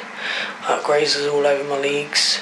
I know the nose was, he punched me in the nose because it's the last thing I remember. It doesn't happen all the time, just it has happened twice, and it's been sort of probably a space of just about 8 months to a year apart from each other. He hasn't really marked me like that. He's just sort of punched me or cracked my rib once. Well, we've been together for a while. I'm not going to just, throw it away sort of thing. But it depends. I don't know if he's going to go to jail or what. I sort of think that it was my fault because, from what I heard from him was he woke up and I was smashing him. I can't remember that, but I sort of think that I provoked him a bit. So, but I can't be too sure on that. Don't drink. I really not too clear about that, just because of my son and stuff. Because I sort of class last night as not really being that serious because, I don't have any black eyes or anything like that. I've got a sore hand and a sore back of my head, but, there's other women out there that get just about beaten to death. That I wouldn't hang around for. Not too sure. We sat down and had a real good talk when he got home. And he knows that he's not to lay a hand on me again because that will be it. I will leave, especially in front of my son. But not too sure where we're going to go from here. In court, Harry pleaded guilty to the charge of assault with intent to injure and was sentenced to 6 months in prison. Jack was fined $350 for assault. His partner Maria was also convicted of assaulting him with a weapon. She was sentenced to 9 months supervision and ordered to undergo alcohol and drug assessment. Right, we're just on our way to a disorder in Elizabeth Street. Details are pretty sketchy at the moment. Just 9 Northcombe. There's a commotion going on outside an address, so we'll see what's going on once we get there. Taupo police had been called after a woman was chased by a man with an axe. And as constables Ross Humphrey and Grant Russell arrive, the man, John, is already talking to other officers. Yeah, it's basically someone's come knocking on someone's door here looking for drugs. I'm speaking to a guy at the moment. According to John, Brittany arrived at his house looking for drugs and he felt it was up to him to protect his property. But when Ross talks to Brittany, she begins telling a different story. It's all right, don't worry. Don't worry about it. He can't touch you. He can't touch you. There's about 5 cops here at the moment. All right? He won't get anywhere near you. I just went in to see my niece and he just abused me. The door was open and I knocked on the door and he was just like, what the fucking time? What's this fucking time? Don't worry about it. I'm only a little girl. Okay. Yeah, he's saying that we went down there for drugs. So who was with you? Just me and my partner. So do your mates live at his address, do they? Pardon? Your mates that you went to see? My niece does. Lives with him? Yes, it does. Oh, so you went down to see her? Yeah. Oh, yeah. Was he running after you or just walked up the street abusing you? Just walking. Okay. Where's your partner now? He's gone. Gone where? Okay. Between Brittany's tearful recollections and John's drunken ramblings, Ross and Grant gather enough information to figure out what happened. And even if John's claims of defending his home are true, by chasing Brittany with an axe, he's gone one step too far. What's your name? Hello, mister. You're under arrest for possession of an offensive weapon? Oh, so it's all right for them to come around to my house and ask for drugs? How come you're not arresting them? Because we're still going to make inquiries about that. Oh, you're making... Just because I'm protecting my house, you fellas want to make an arrest? Yep. Why? Because you've chased them up the road with an axe. Chased them up the road while their man is still down in my house. He's not still down in your house. Hey? You don't know where he is. You are still down in my... It's not open for discussion. Go away. Turn around and put your hands... Turn around and put your hands behind your back. What for? Because you're under arrest. What for? Turn around and put your hands behind your back. Just ask me what for. You just tell it. I just told you. For chasing her up the road. Mister, like I said. Put your hands behind your back. Like I said, mister. Put your hands behind your back. Fucking down there a couple of weeks there, fucking smashing some young fellow over. We've got an offender in the car which we're taking back to the Taupo police station now. What's transpired is basically two people have gone round to his address. Her account is that she's gone round to see her niece that lives there. He says that they've gone round to try and buy drugs. Then he's chased him off the property with an axe. So he's been arrested for possession of an offensive weapon. And hopefully we'll locate the other male that was at the address and get to the bottom of the story. If that's not an offensive weapon, I don't know what is. Despite his protests, John's taken back to the station, and even after Brittany's story is verified, he continues to claim he's done no wrong. I didn't give a fuck, mister. These cars coming around, red head, fucking drugs in here. So racing out on the road with a bloody tomahawk to scare them off, you think that's okay? Oh, so they would have came and smashed my fucking house up, mister, so you're trying to compete. No. People ring us if they need someone removed from their property. Once John settled down, he was released. He later appeared in court charged with possession of an offensive weapon. He was convicted and ordered to... And Taupo constables Scott McLeod and Casey Wellwood are trying to intercept a stolen car that sped out of Wellington 3 hours earlier. Yeah, we're just heading towards Turangi. We've got a car that was driving radically and failed to stop for a couple of highway units down that way. They were in a pursuit for a little while, but they've abandoned that, and now there's a couple of units just following it at some distance, just keeping an eye on it. So we'll keep heading south, hoping to meet it or intercept it some way through there. As Scott and Casey race to the scene, police lose contact with the vehicle further down State Highway 1. Still haven't got the vehicle in view, and we've overtaken a couple of other vehicles. But given the car's possibly almost a Turangi, can I suggest we sit at the Tiaringa ET bridge? That way there's only one lane to bike. Yeah, good call. Yeah, Sudi, do you want us on the south side of that when we get there? If we get there before he does? Yeah, 2 minutes. Give it a bit of a flooring, mate. But before police can set their spikes, the fleeing car races through Turangi and it's now heading straight for Scott and Casey. Stop here. And so he's now north of Tauranga Taupo Bridge, over. 2 minutes. Turn around, mate. It's quite a late model white Toyota Corolla. Pick up the pursuit if it comes this way, if we're allowed. As Casey turns the patrol car around, a truck comes past and Scott sees an opportunity to bring the offender's wild ride to a halt. We can just stand by with traffic and I'll try to keep updates as to where we are. Yep, stop in here. Yep. Pull over. Cops, TP Delta 2. Delta 2. G'day, mate. Hey, we've got a car coming this way that we want to stop. Oh. Okay, there's some roadworks up here. Can you just stop like in the middle of that? And we'll, just trying to think whether we get in front of you or behind you. I think we're just ducking behind you. So if you stop in the middle of those roadworks. Yeah, if you can, and we'll just duck in behind you. Cool, mate. Thanks. Go ahead towards Waitanui. Let him go first, mate. In a plain car. Cool. Yeah, Taupo unit's just spoken to the truck driver. He's going to stop in that that southbound lane, block that lane off, and we're going to tuck him behind him.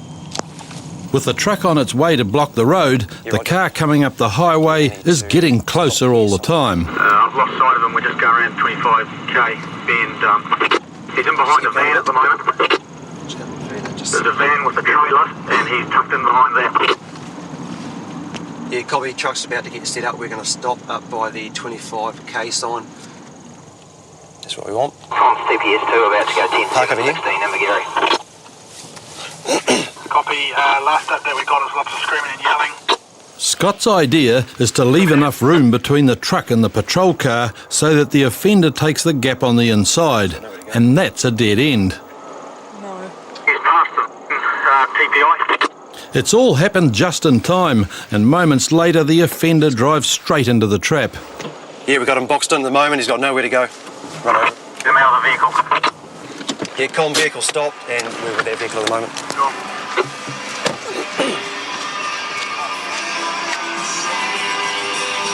Turn that car off, mate. Turn that car off now. Get out of the car now.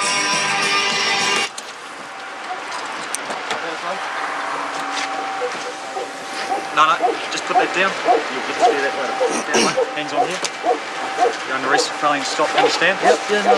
After hours of fleeing across the country, the offender Graham is finally in police custody. But it's surprising he's even made it this far in one piece, as a search of the car reveals some mind-blowing contents. Glue. Some sort of solvent. Oh, pretty pungent.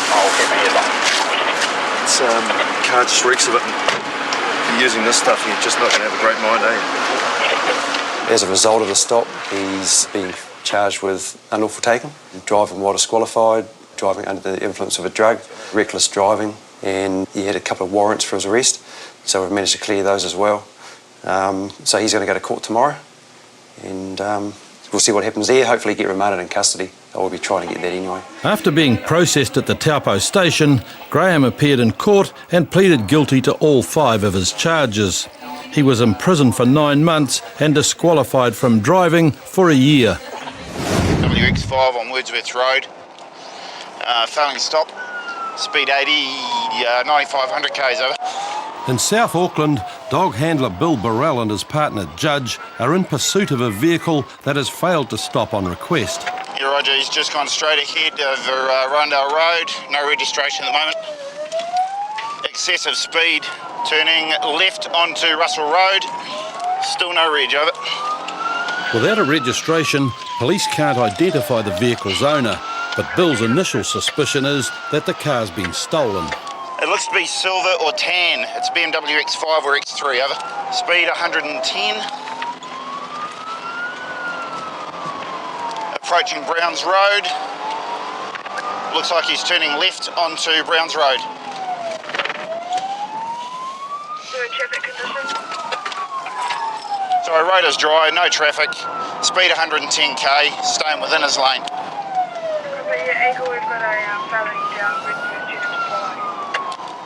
As the pursuit intensifies, units including Eagle are dispatched to help, but the helicopter is still several minutes away and it's imperative Bill keeps the offender in sight. We're now going through some traffic. Traffic's pulling over for him. He's approaching Weymouth Road. Speed 120 k's. There are now no vehicles in front, over. Unable to get away from police, the fleeing driver suddenly goes on the attack. Charlie Alpha Whiskey 8. He just tried to ram me, comms. We got out of the way. Vehicle is one up. Although he's only narrowly escaped, the attack has given Bill the chance to confirm registration details. Confirmed Charlie Alpha Whiskey 8. He's now going onto the wrong side of the road, however there are no vehicles on the road, over. And when comms return with the vehicle check, Bill's suspicions are confirmed. Roger, did you get hold of Eagle? Yeah, come Eagle, we're currently Ellerslie southbound. There you go. We're on Ross, come on, where would you like us? Comms Data, he's just tried to rear end me again. Go location. Stand by, we're now the ones being pursued. He's just tried to ram me again. He's gone on to Finlayson Ave. Over. As the game of cat and mouse continues, other units surround the area and Eagle helicopter fixes a sighting on the stolen vehicle. Past Mapleston Drive. He's just gone through the roundabout at Burundi, still on Finlayson Ave, heading towards Roscommon. And with police closing in, the driver makes a desperate and potentially deadly decision. Comms Data, he's turned his lights out, gone down a dead-end street in Artera Place. Over.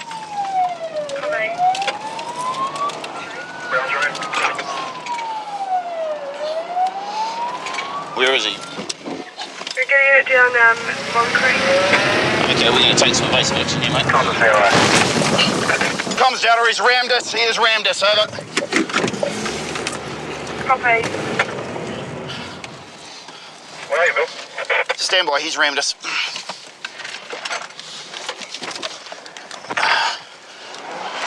Comms Data, we're still drivable. He's going out of Artera Place. He's turned left onto Finlayson. I won't be able to continue with the pursuit, over. Command 5, he's heading towards you. His lights are out, comms, we can still see him. We're now out, our bonnet's lifted. Comms Delta 22, we're out. With his vehicle out of commission, Bill's got no choice but to wait on the sidelines while other units take over the hunt for the fleeing vehicle. He's tried to ram me 4 times.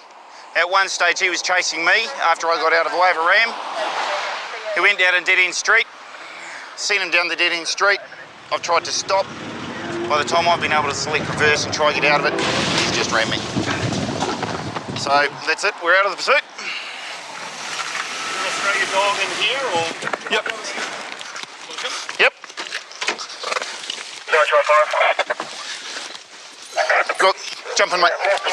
Come, up. Come, Judge, come. Does he want me? Has he lost him or what? Cordon this place down. As Bill and Judge rejoin the chase, other units have found the stolen vehicle abandoned down a driveway. He's got out there, gone this way, around that side, because that's where the wet footprints go. And it's not long before Judge picks up a scent. Yeah, that's a shirt there. Good boy.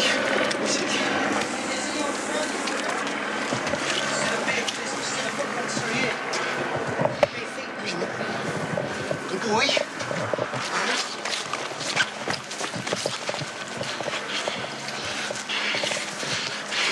Good boy. Good boy, where is he? Let me see.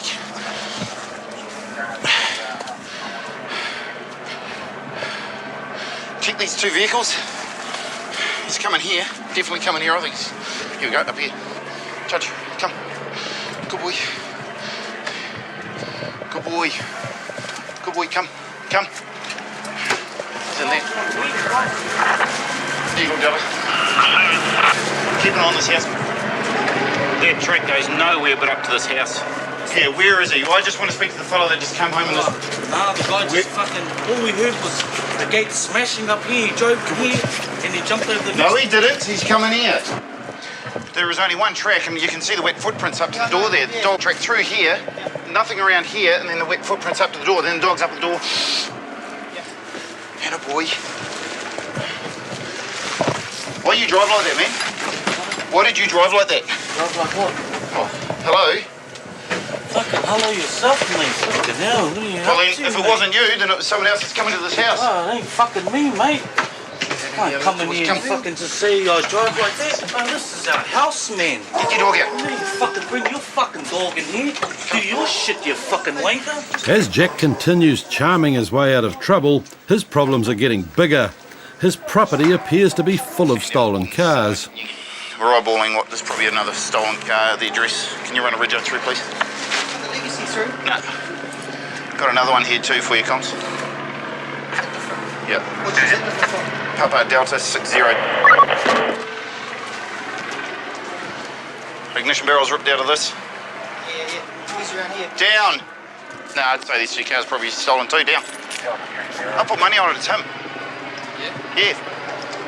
I can't identify him, but I'll put money on it. Same build, same hair. I didn't get a race.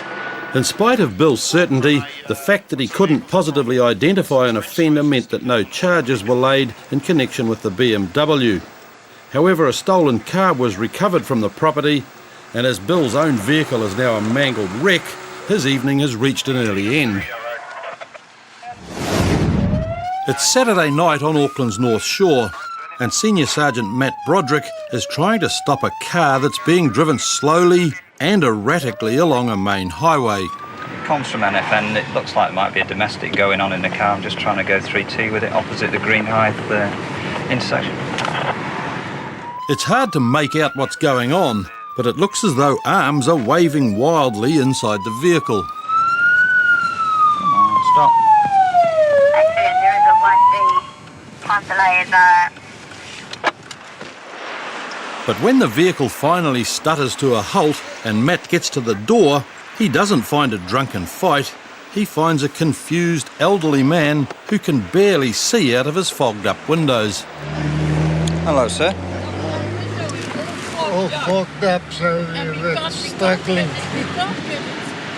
can't get it clear. Well, it would have been better for you to stop, wouldn't it? Seeing as you were causing such a. But we couldn't stop anywhere. Trying to stop where I could, where it was safe. Right, I see. Have you been drinking at all tonight, sir? No. You've been to the concert. What? Not in the park? No, with the grandchildren. Oh, I see. In Corelli School. Yeah. But we switched it on hot. Yeah. And then it fogged up, yeah, because of the moisture. We'll put it on cold. Yeah. Put your heater on cold. Yeah. Have you got air conditioning? Yes. You've got it on air conditioning, and put it on full fan. Have you put it on full?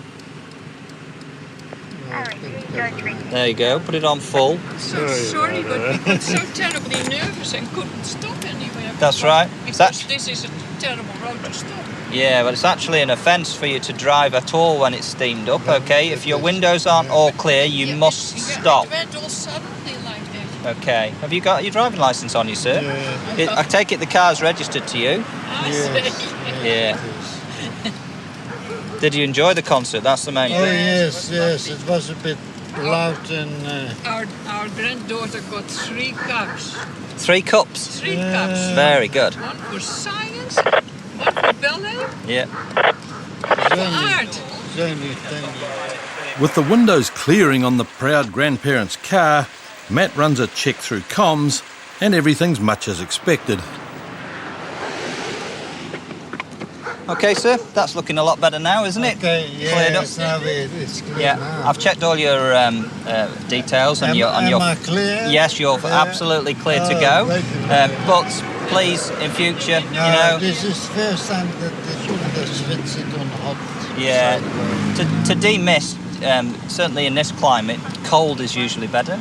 And put the heater on cold. But always wait until it clears before you set off. Okay, but you're looking good now. Most of your windscreens are clear. Only the back one's a little bit... thanks for your patience. Not at all. You drive safely home, okay? Yes.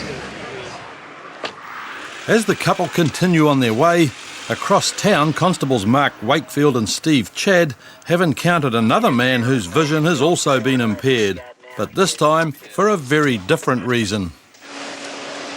Hey, wake up. Whoa-wee. You right there, fella? Hey, sit up. Garrett's arm, stick that on there. Ready? 1, 2, 3. Go. Hey, police. Hello. Where's home? Hello. What's your name, man?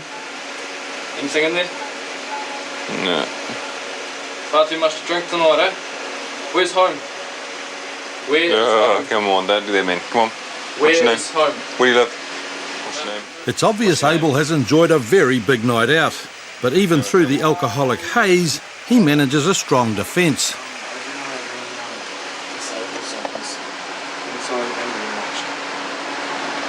What did you say? You don't have any illegal substances on you. No, we don't care about that. We just want to know where home is, so we'll take you home. So, right. Where's home though? I'll give you 2 options. Tell us where your home is, we'll take you home. Don't tell us where home is, you come back to the station for detox. I know which option I'll take, so where's home? No, thank you. No, thank you. You have to come back to the cells then. You want to spend the night in the police cells? No, thank you. No, thank you. Wow. So you're going to tell us what your name is then? Yeah.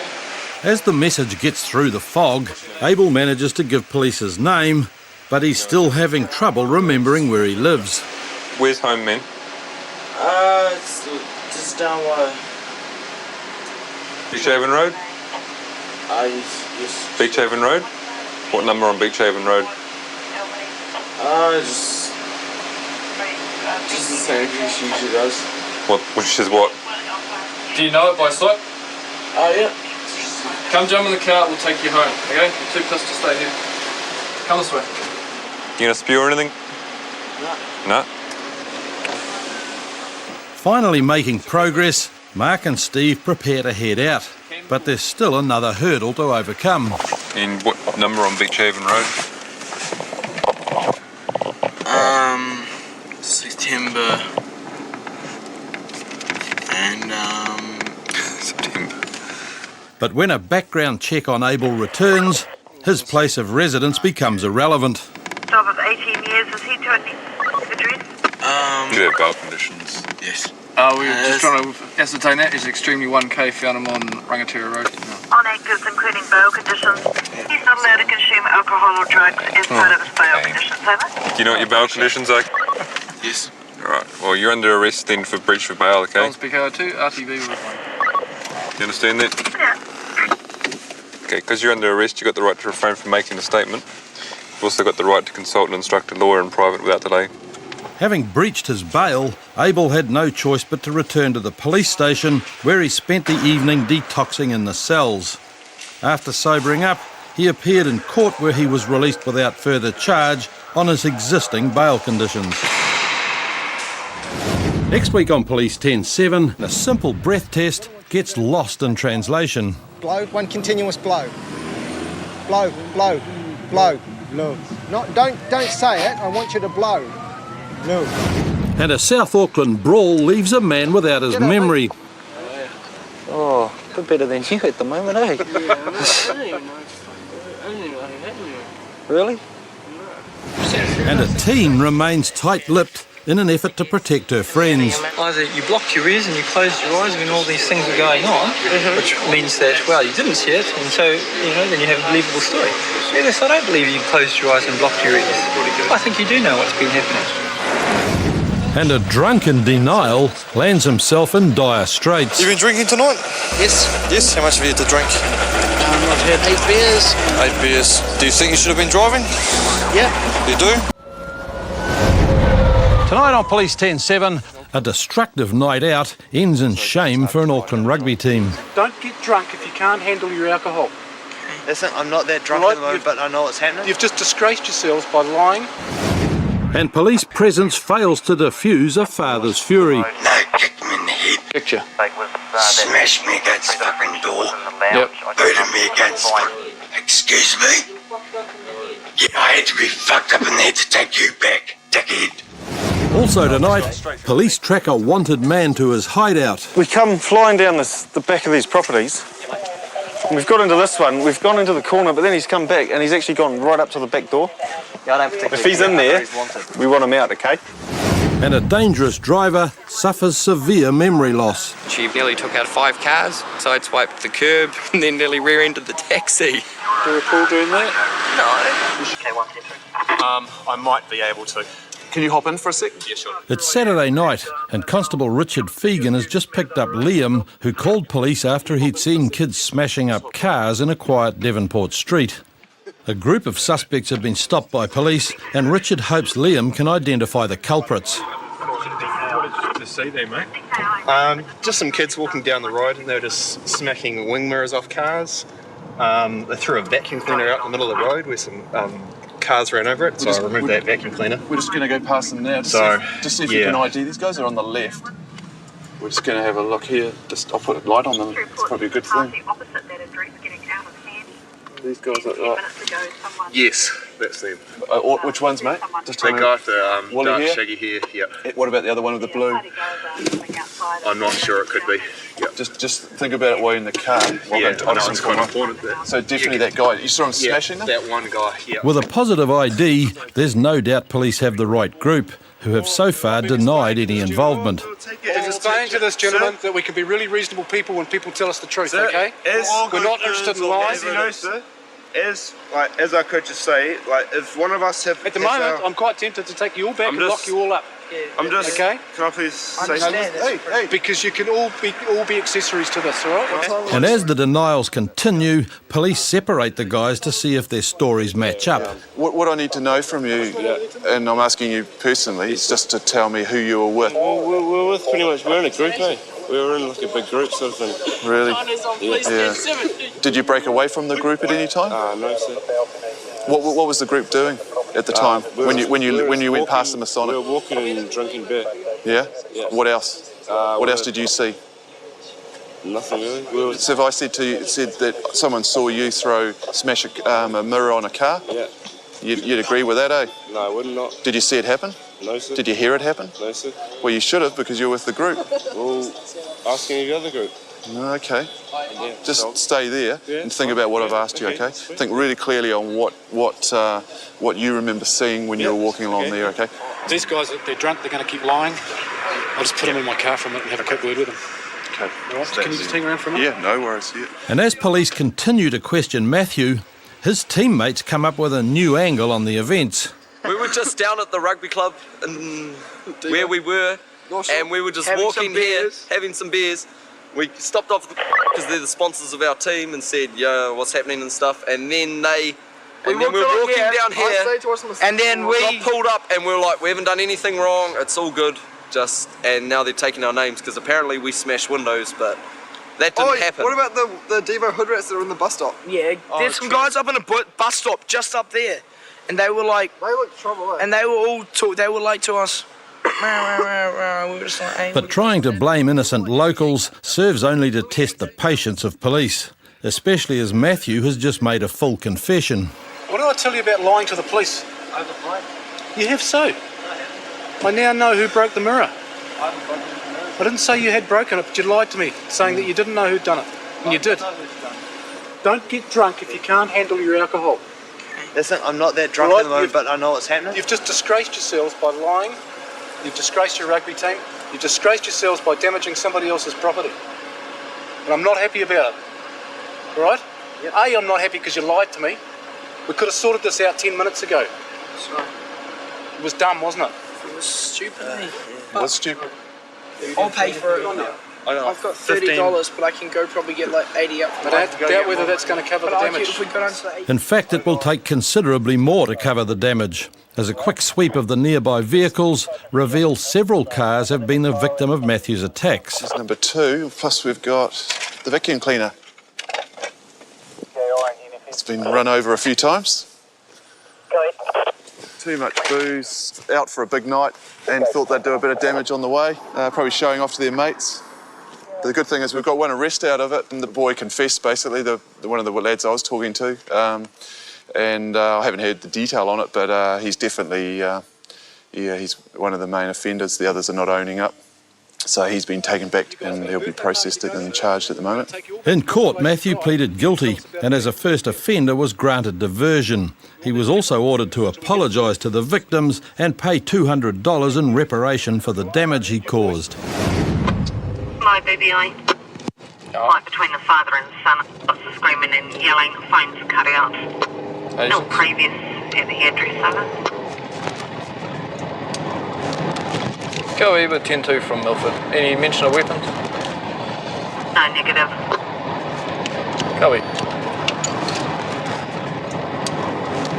As North Shore Constables Steve Chadd and Mark Wakefield arrive at the domestic, they find Chris, who's been holding his family under siege. And as police separate Chris from his father, the insults continue to fly. Trying to intimidate me. Who first? Yes. Talk to me, please. Don't talk to him, okay? Shut your fucking...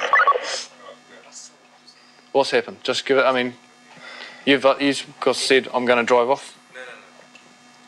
Take his car. Yep. And I said no. Yep. And he started to get shitty about it. Yep. And I said, well, you've been drinking. Yep. You're not driving. Yep. So you've run in, grabbed the keys. Yep. And he managed to wangle out there. Got some more beers. Came back. And look, I've got a fucking headache. No, I'm not surprised you got a bit of a cut to the top of your head.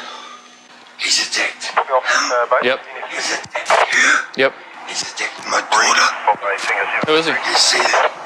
My oldest. The oldest son. Because I didn't want him to go out and drink drive. Right. So you're trying to look after him and he doesn't respect it, eh? He fucking doesn't give a shit about anyone except your fucking self.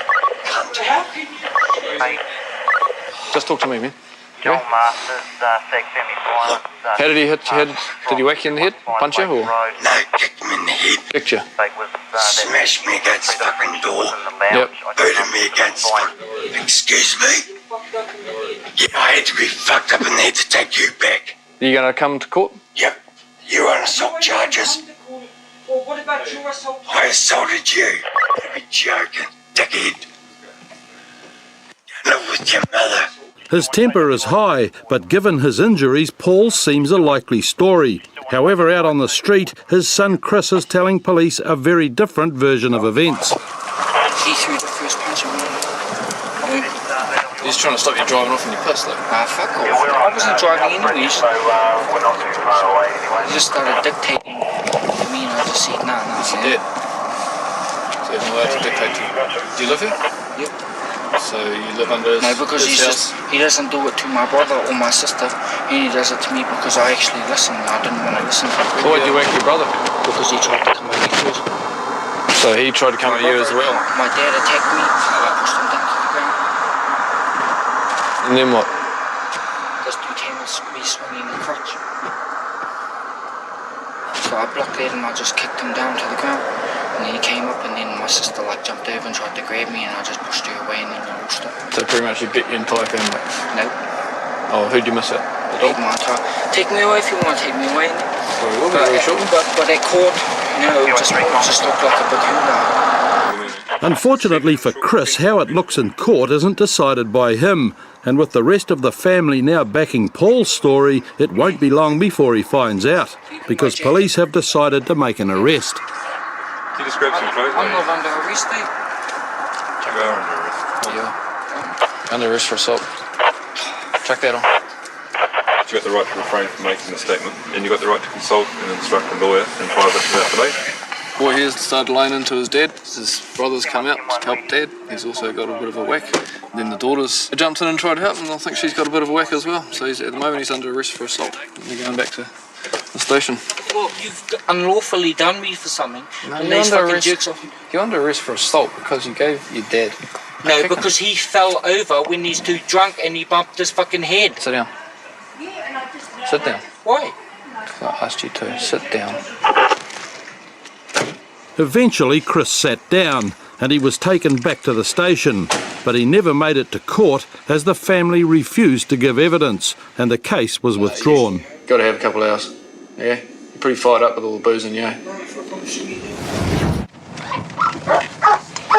Dog handler Gareth Collar has just arrived at a West Auckland address where a guy wanted on several warrants has run away from police. You can park up this driveway. Okay, cool. Yep. And he's got warrants to arrest, eh? Yeah. Cool. Is he known mainly for burgs and stuff? Yeah. Oh, okay, cool.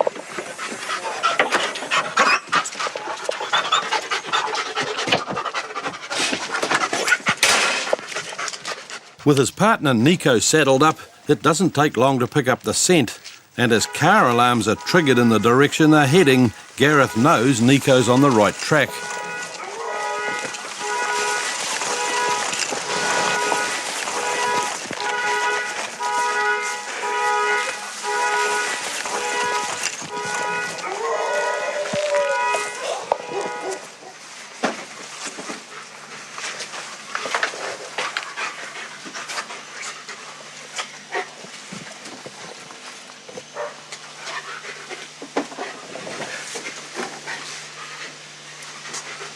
With the trail leading to an opened back door, it's likely the offender, Francis, is hiding inside.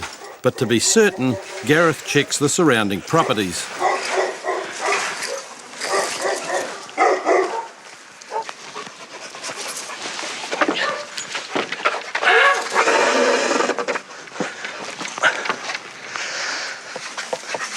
And as Nico brings him straight back to the open door, there's little doubt Francis is in the house.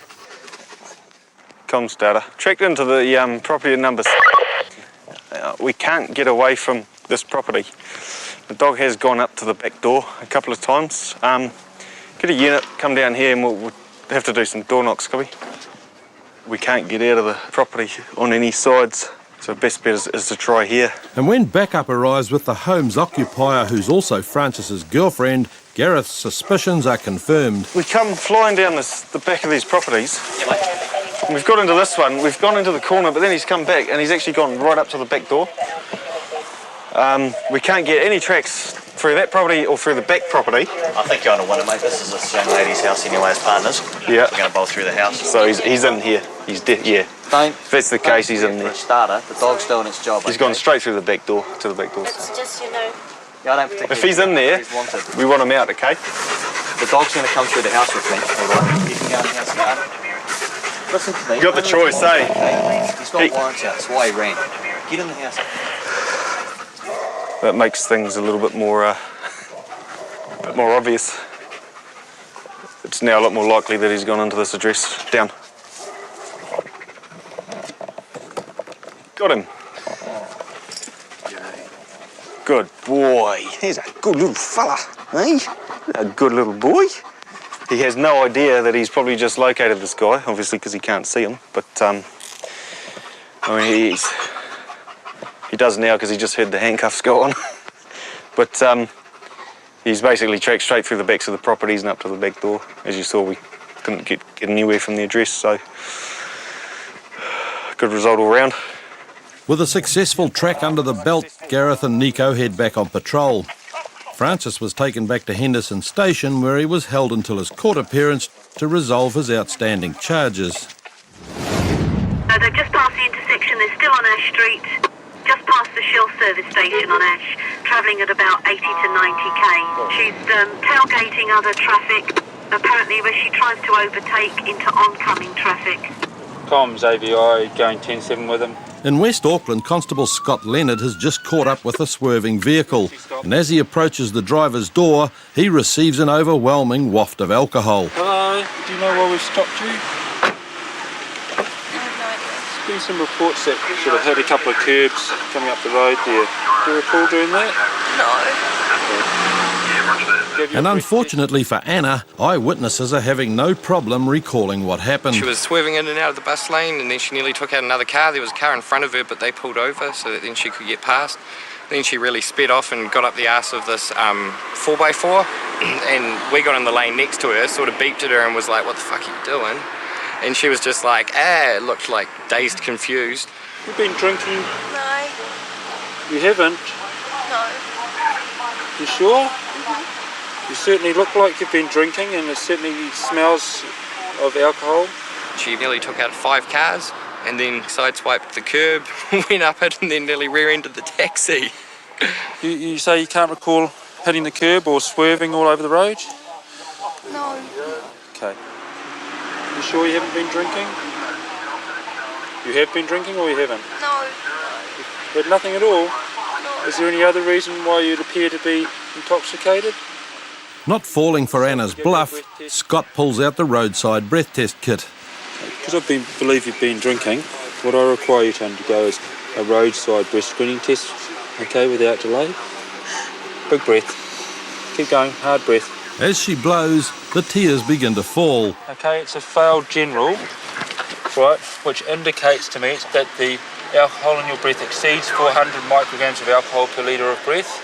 So what I'm going to require you to do is accompany me to the Avondale police station or other such place to undergo an evidential breath test, blood test or both.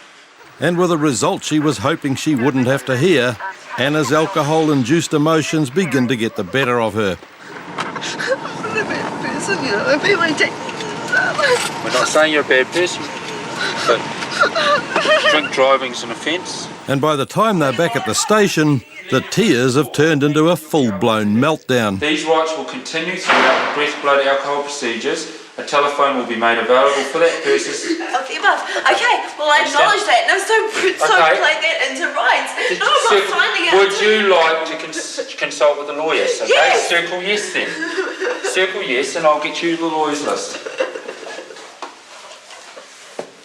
Okay? Okay? Here we are. Swinging between despair and defiance, Anna's adamant she's going to make this all very difficult. Do you want to circle your request and acknowledge that you've received that or not? I'm not refusing anything. Okay, well then read that, and if you want to acknowledge it, then circle yes you wish to speak to a lawyer, and then make your choice of the lawyers you wish to speak to, please. Here's the list of I don't know any.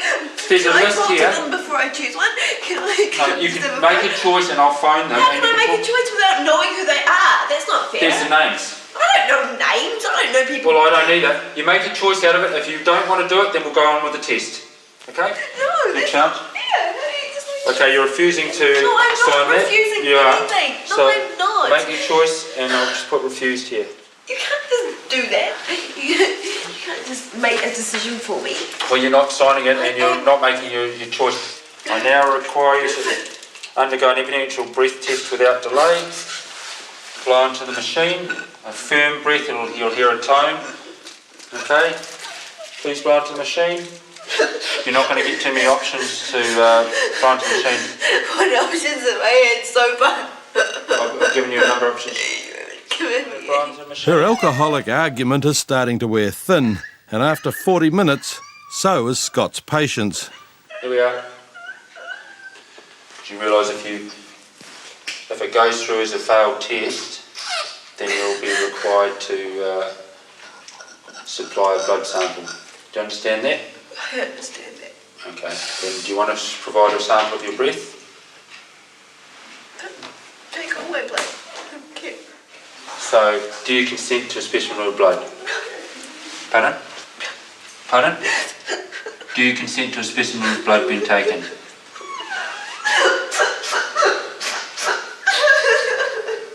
And as the drama continues, Scott decides enough is enough. I want to choose one of them. Then choose it and stop going on. You're delaying the fact, and I'm not going to put up with it anymore. Okay? Make your choice, and let's go. Choose one of the names. Fine, there. Karen. Yeah. Good. Some people are just difficult through the procedures and will sometimes just want to delay or cause problems. We'll see how she goes once she speaks to one of the duty lawyers, and hopefully they'll be able to talk some sense into her to complete the test. As I've explained to her, she's two options now, and that's to either have a specimen of blood taken from her, or she'll be processed for refusing an officer's request for blood. So we'll see how it goes from there. Getting some much-needed advice from a sober lawyer, Anna returns in a more amicable state. Do you consent to the taking of a specimen of blood? Pardon? And finally, the test is completed. When the results came back, they showed conclusively that Anna was over the legal limit. She received a $300 fine and was disqualified from driving for 6 months. At least you're not crying like the boy was a minute ago. Next week on Police 10-7, excuses evade a thoughtless thief. All the cards are mine. All the cards in the wallet are yours, so why don't they have your name on it? Mine. Pardon me? And an unfaithful girlfriend gets a taste of her own medicine. No, you cheated on me. I fucking got with your mum and your sister. Take that. Eh? Take that. A train spotter dances with death. Oh, train. Off the track, man, off the track! Off the track! And a driver under threat flees from the scene of an accident. Okay, so what are you running away for? I'm not. These guys keep bloody hassling me. You're on your bike, mate.